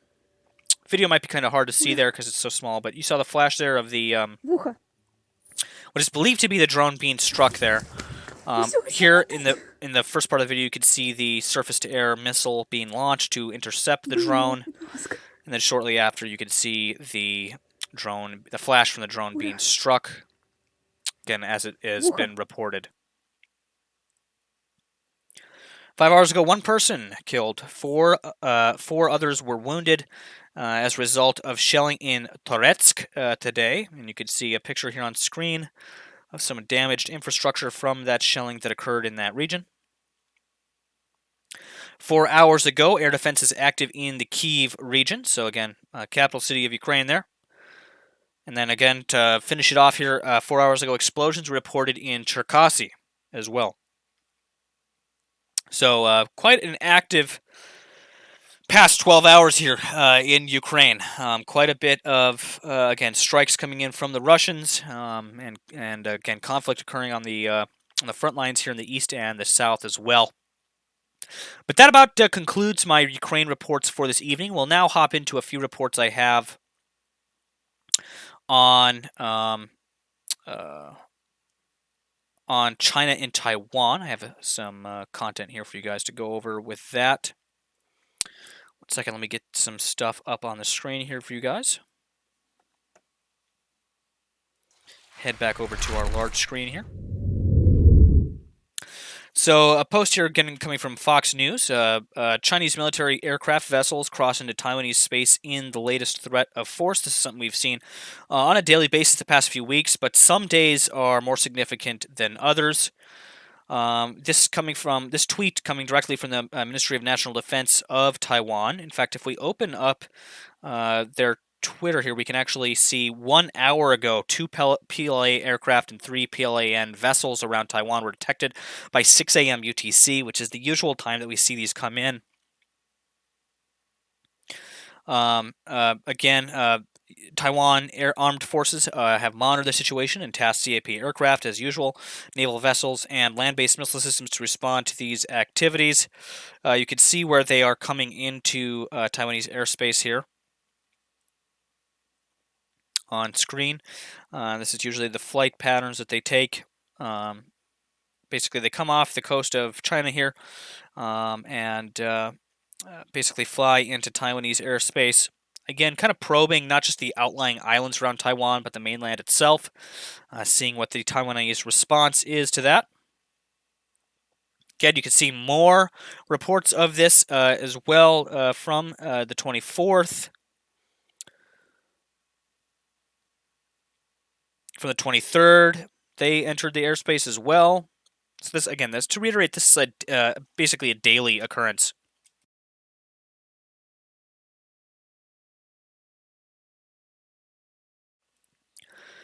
Chinese military aircraft and vessels invaded Taiwan's airspace and waters yet again early Wednesday in what has become a nearly daily show of intimidation against the island nation. Taiwan's defense ministry said 4 Chinese military aircraft and 3 Chinese naval vessels were detected around 6 a.m. local time. Taiwan's armed forces are monitoring the situation and tasked CAP aircraft, naval vessels, and land-based missile systems to respond to Chinese activities. An incursion by China into Taiwan has been an almost daily occurrence for weeks as tensions between the two nations ramp up. Taiwan split from the mainland in 1949. Again, I've kind of gone over this in the past. I won't get too heavily into that. But the key takeaway here is that activity has increased in the South Pacific over recent weeks, especially over the past, I would say, week or two here. We've seen a definite ramping up of activity. Taiwan's president says war with China is, quote, not an option. Coming from Associated Press here, Taiwanese President Tsai Ing-wen told Pope Francis in a letter that the war with China is, quote, not an option, and said constructive interaction with Beijing, which claims the island is part of its territory, depends on respecting self-ruled Taiwan's democracy. Vatican City is the last European government to have diplomatic relations with Taiwan instead of Beijing. Although the United States and other Western nations maintain extensive informal ties, Taiwanese leaders are uneasy about Vatican efforts to develop relations with Beijing. Tsai, in the letter released by her office, expressed support for the Vatican positions on Russia's war against Ukraine, migrant-friendly policies, and public health. Quote, "We identify profoundly with your views," Tsai wrote. Taiwan and China split again in 1949. They go into kind of the backstory there. I won't get too heavily into that. Coming from the Japan Times, former U.S. Indo-Pacific commander underscores the threat to Taiwan's outlying islands. Again, talking about those islands here just a few minutes ago. To get a little bit deeper into that, the former head of U.S. military's Indo-Pacific Command, known for his assessment that China may attack Taiwan by 2027, has underscored the threat that Beijing, saying that a conflict scenario could include assault on small outlying islands held by Taipei, an overlooked potential flashpoint. Speaking during an interview with the Japan Times in Tokyo on Wednesday, retired Admiral Philip Davidson noted that his March 2021 testimony before the Senate Armed Forces Committee had focused on the possibility of any conflict, even smaller than a full-fledged invasion, involving the self-ruled island. Quote, "When I was asked about this in 2021 at the Senate hearing, I was asked not about an invasion of Taiwan. I was asked about any potential conflict with Taiwan," he said. What does that include? In my mind, that can be many lesser things than an all-out invasion. One of those could be the threats to outer islands. I think it's a grave security concern of Taiwan. So again, not just a threat to the mainland of Taiwan, but there is a ever-growing threat to the outlying islands around Taiwan as well.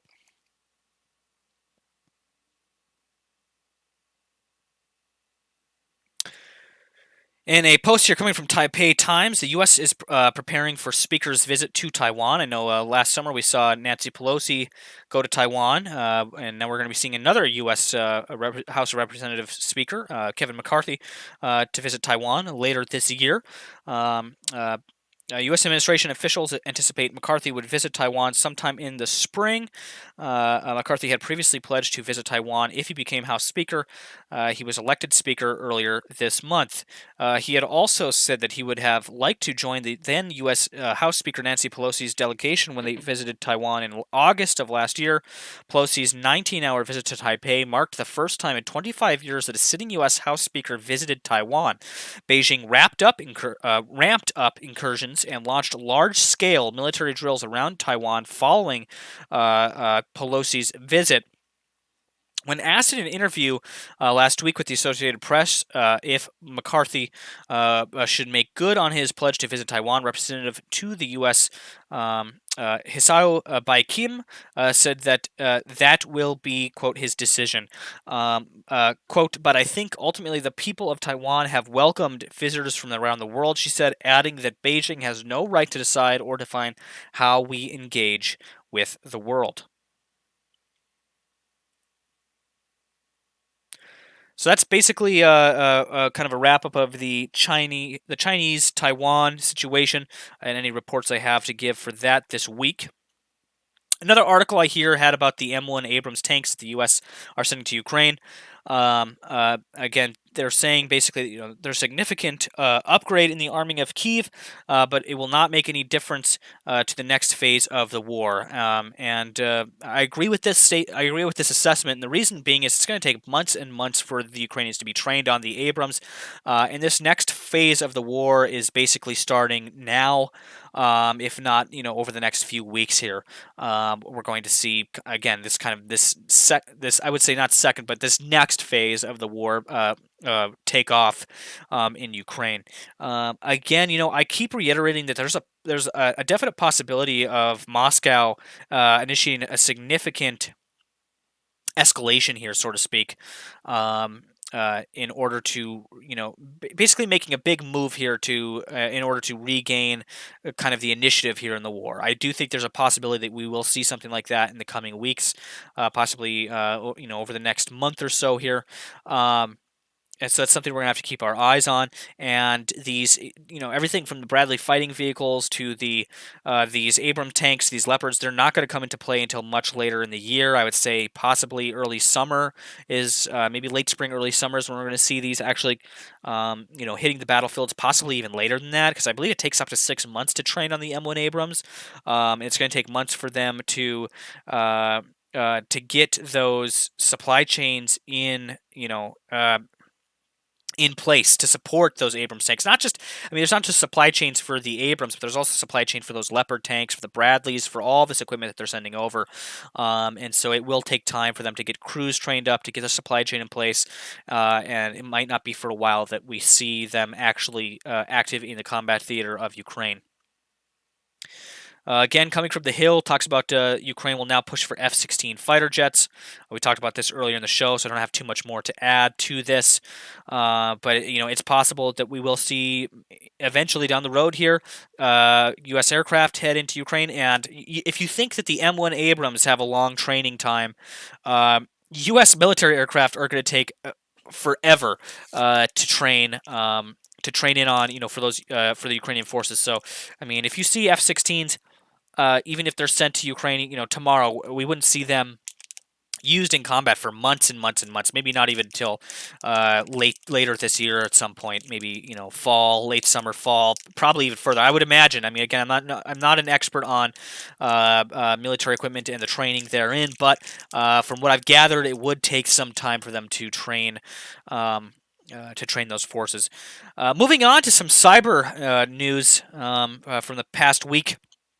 North Korean hackers turned to credential harvesting in a latest wave of cyber attacks. A North Korean nation-state group notorious for crypto heists has been attributed to a new wave of malicious email attacks as part of a, quote, sprawling credential harvesting activity targeting a number of industry verticals, marking a significant shift in its strategy. The state-aligned threat actor is being tracked by Proofpoint under the name TA444 and by the larger cybersecurity community as APT38.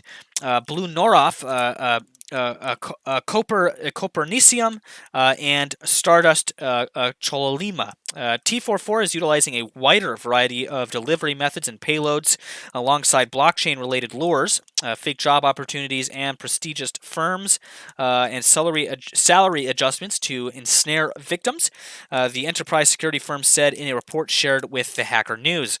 The advanced persistent threat is something of an aberration among state-sponsored groups, in that its operations are financially motivated and geared towards generating illicit revenue for the Hermit Kingdom of North Korea. Some other news here, kind of a follow-up from the past 2 weeks' news about the Royal Mail cyber attack. A cyber attack on Royal Mail could hardly have come at a worse time for Elazar Martin, the Scot who, with his wife Christine, runs Scotland's music slash Taig Na Tude, a specialist music bookshop on the Isle of Skye, was preparing to ship parcels for Burns Night when he found out that they may not reach their U.S. customers in time. Royal Mail's international delivery system had just been shut down. Quote, "There's a huge backlog of orders and I can't get in the post."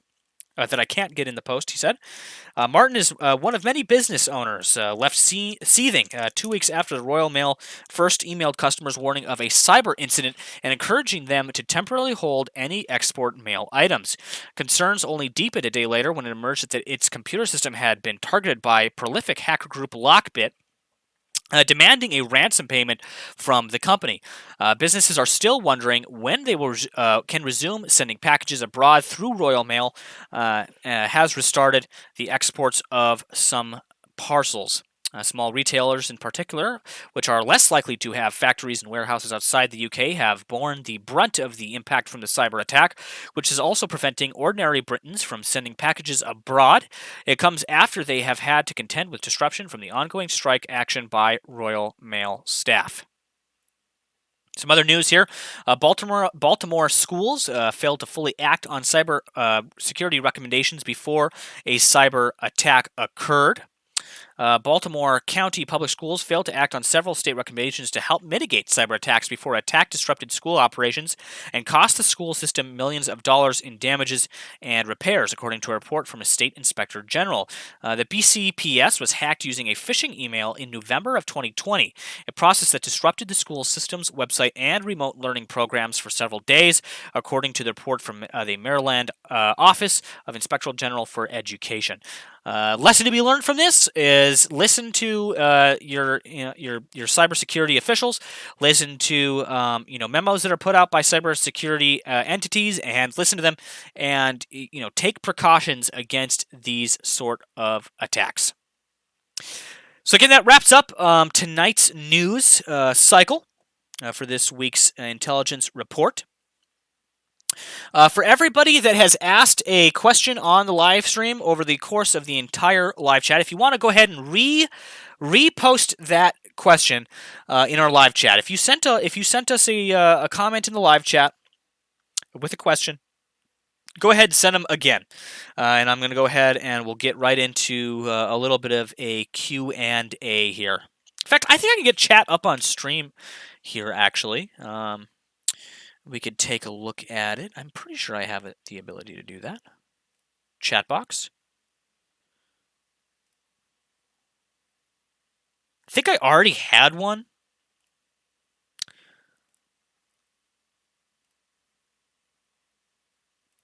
Whatever, we'll figure it out. I'm adding a chat box. I think that'll do. Let's see if it works.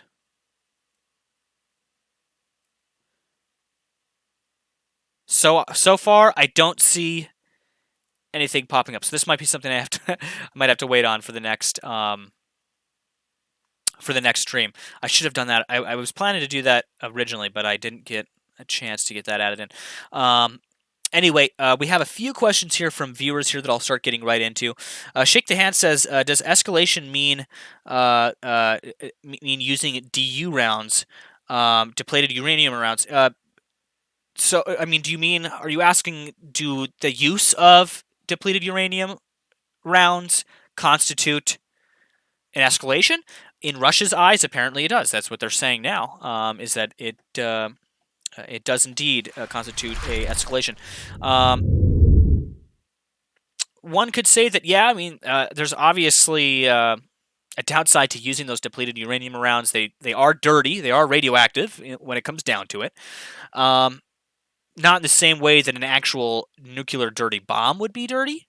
So, again, it's kind of like it's kind of like up to the Russians and how they see that and how they determine that. Of course, they're going to use every chance they get to basically put blame on the Ukrainians and on the West, and make a case for escalation. But in the end, I don't really think we're going to see those depleted uranium rounds sent to Ukraine. I think that's, again, still kind of up in the air, and I don't think it would be very likely, because the U.S. realizes that Russia would see that as an escalation and possibly act on it. So, Panikas from Twitch, thank you so much for tuning in, asks, when are we getting an avatar of you again? When we started doing the new weekly reports a few weeks ago, we stopped using the avatar. Wasn't very well received by everybody that tuned into the stream. Maybe it'll make a return in the future in a different form, but we'll have to wait and see how that pans out.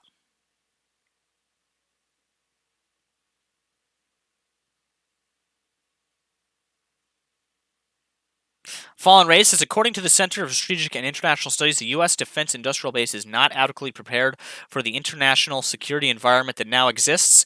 Thoughts?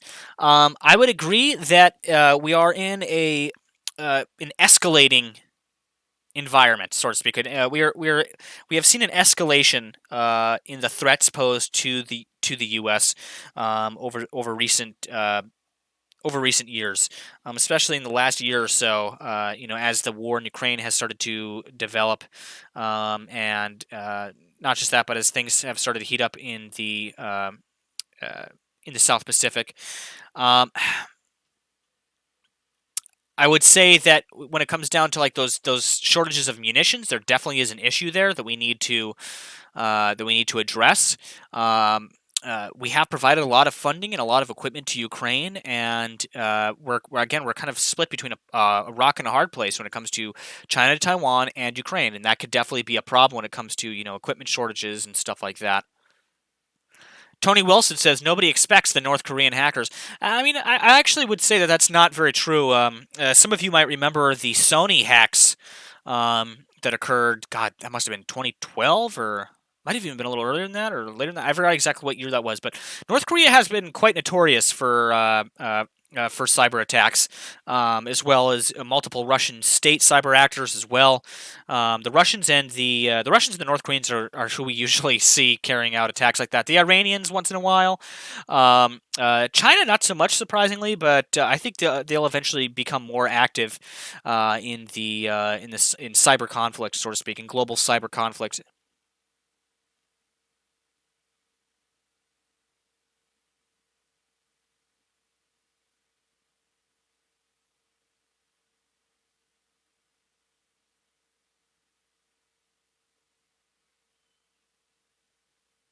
Sydney Prudence says, I'm here just playing a game while listening. Well, thank you so much, Sydney, for taking some time and listening to the stream while we're hanging out here this evening, getting filled in on what's going on in the world.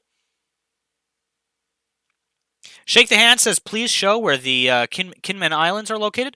Maybe I'll get into that in the next stream, next week's report. I also plan to I might start doing like some, if not nightly, bi-nightly, so every other night or something, hopping on for a few hours with you guys, just kind of hanging out and kind of going over some of the recent reports and stuff I've been thinking about doing the past few days here, possibly getting into that. Things have been pretty busy, though. I've been focusing a lot on some of the video content I have in production for you guys. Also, we're kind of ramping up the production of our shorts and stuff. I've been taking these weekly reports and condensing them down with the help of a few other editors, I might add, condensing them down into some more short form content for you guys to sink your teeth into. Big shout out, by the way, to a few people that have volunteered. To those of you that have volunteered, I should say there's quite a few actually, for helping out in the editing department over on the channel. And because again, it's with the amount of information that we have to put out, with the amount of reports that we want to be putting out to you guys, it's more than a one-man operation, that's for sure. A big reason for like the burnout, that I experienced in the early days, well, actually kind of over the summer, once we were into the war, just the amount of information, and keeping up with that while also kind of trying to keep up with work and stuff here at home. And so again, it's really nice to have help, and anybody that's willing to offer help, it's highly, highly appreciated.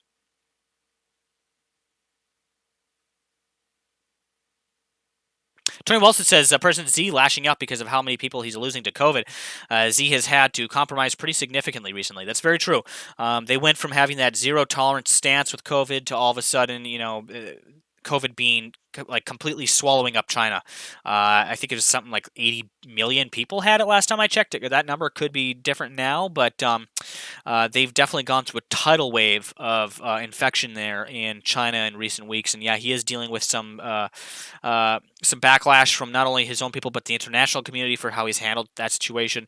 Not just that, but this whole thing with Taiwan really is kind of at the forefront of their attention, with the Chinese attention. They really want Taiwan.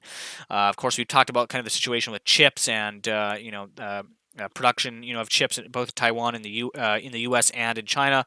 And again, that's kind of something to keep your eye on as we go forward here. Again, as I kind of like to reiterate, that it's inevitable that China does take Taiwan. They have, their fair share of geopolitical issues that they're dealing with right now, but they're really focused on Taiwan and those chips, and again, kind of breaking their dependence on Taiwan for those chips. Being able to build their own fabs in China, it's a really big priority for them.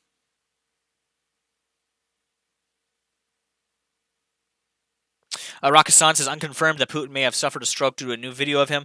I've been seeing, for almost a year now, we've been seeing all these reports of Putin being sick, and I've talked about this many times. And I'd like to say it's important that we take all of that with a grain of salt. During wartime, propaganda can be all over the place on both sides, it's a useful propaganda tool to say, hey, Putin's dying of cancer, he's sick, which will again sow distrust.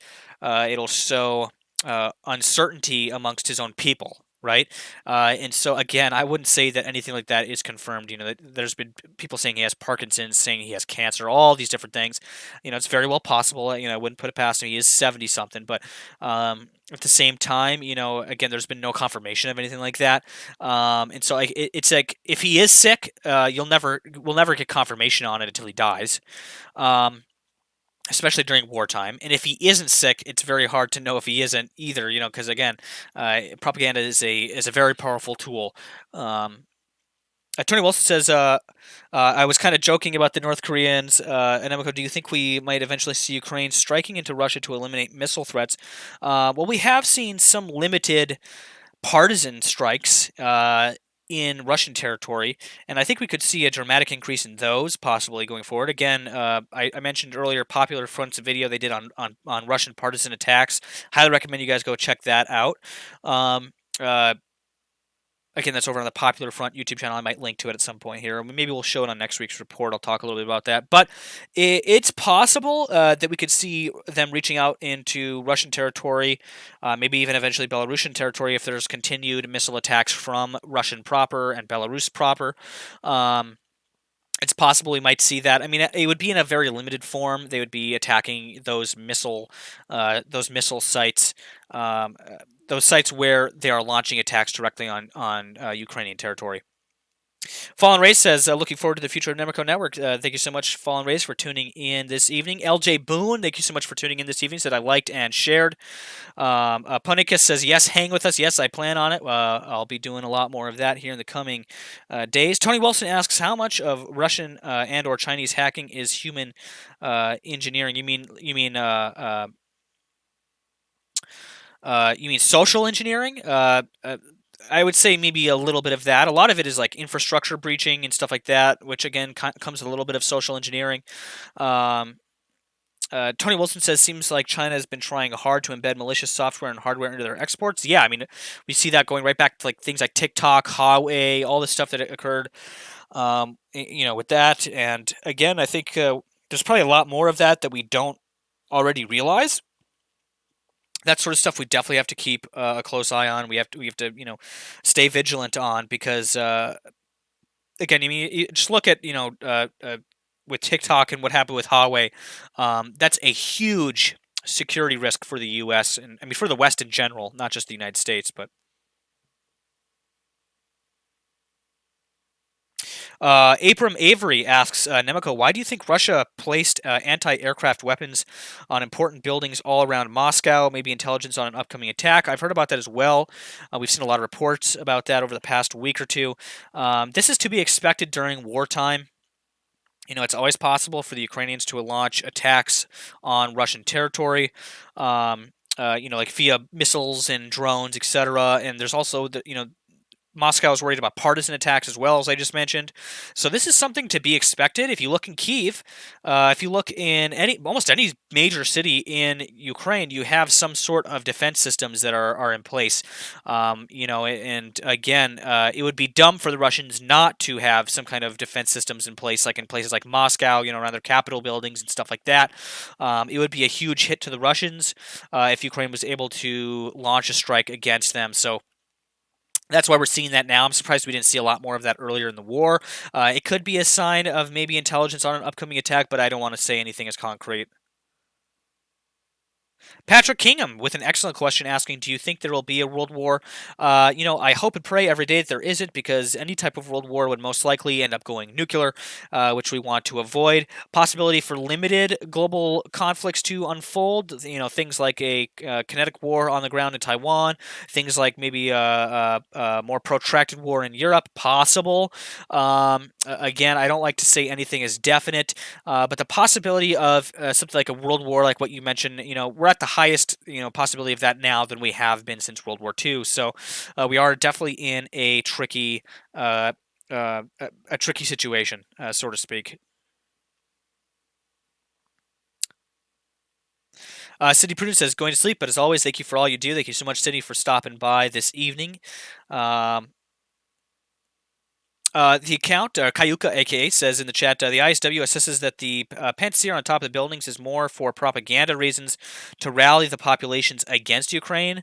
This Moscow, our city, is in danger.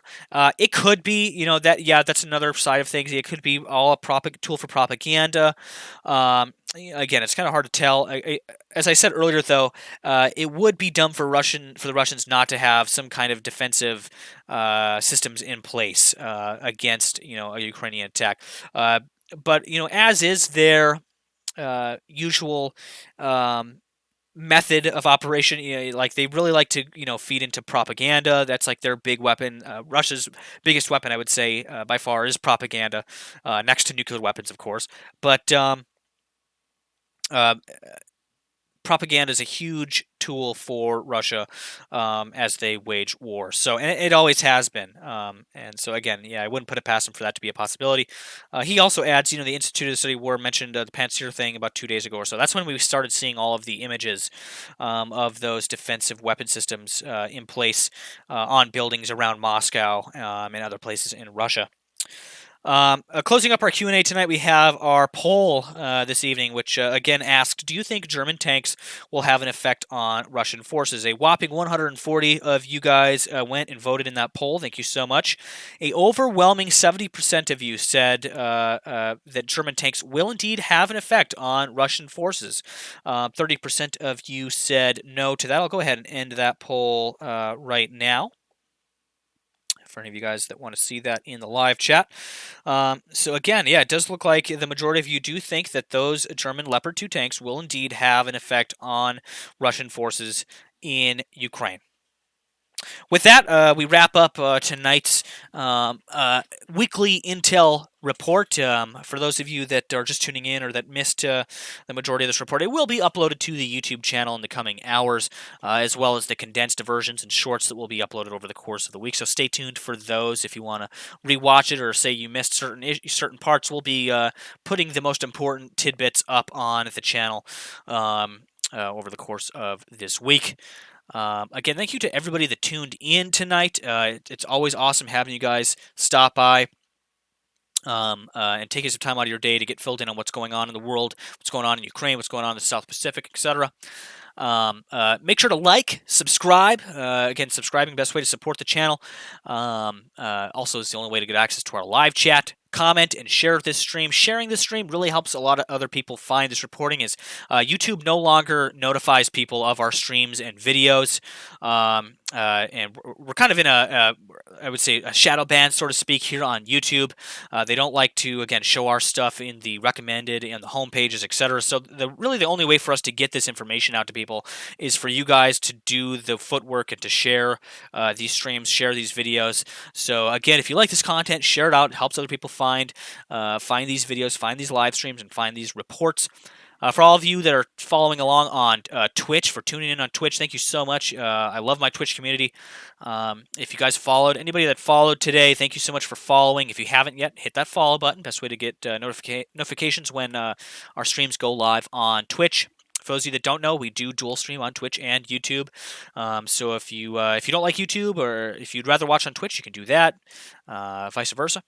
For those of you that don't know, we do have a Discord server. There's a link to that in the description below this live stream or below this video, depending on how you're watching it. Everybody's welcome to join over there. You can pick up ranks in the welcome channel that will allow you to access different channels and different resources over there on the Discord server. Of course, we're running our fundraiser this week, continuing our fundraiser for Semi-Rocket. Again, we're trying to raise $1,000 for a 155 millimeter artillery round to get a personal message written on one of those artillery rounds that will then be sent over to the Russian forces, and will be fired on the Russian forces, I should say. And we'll have a video of that we're going to use for one of our stream intros. So we're about almost halfway to our goal on that fundraiser.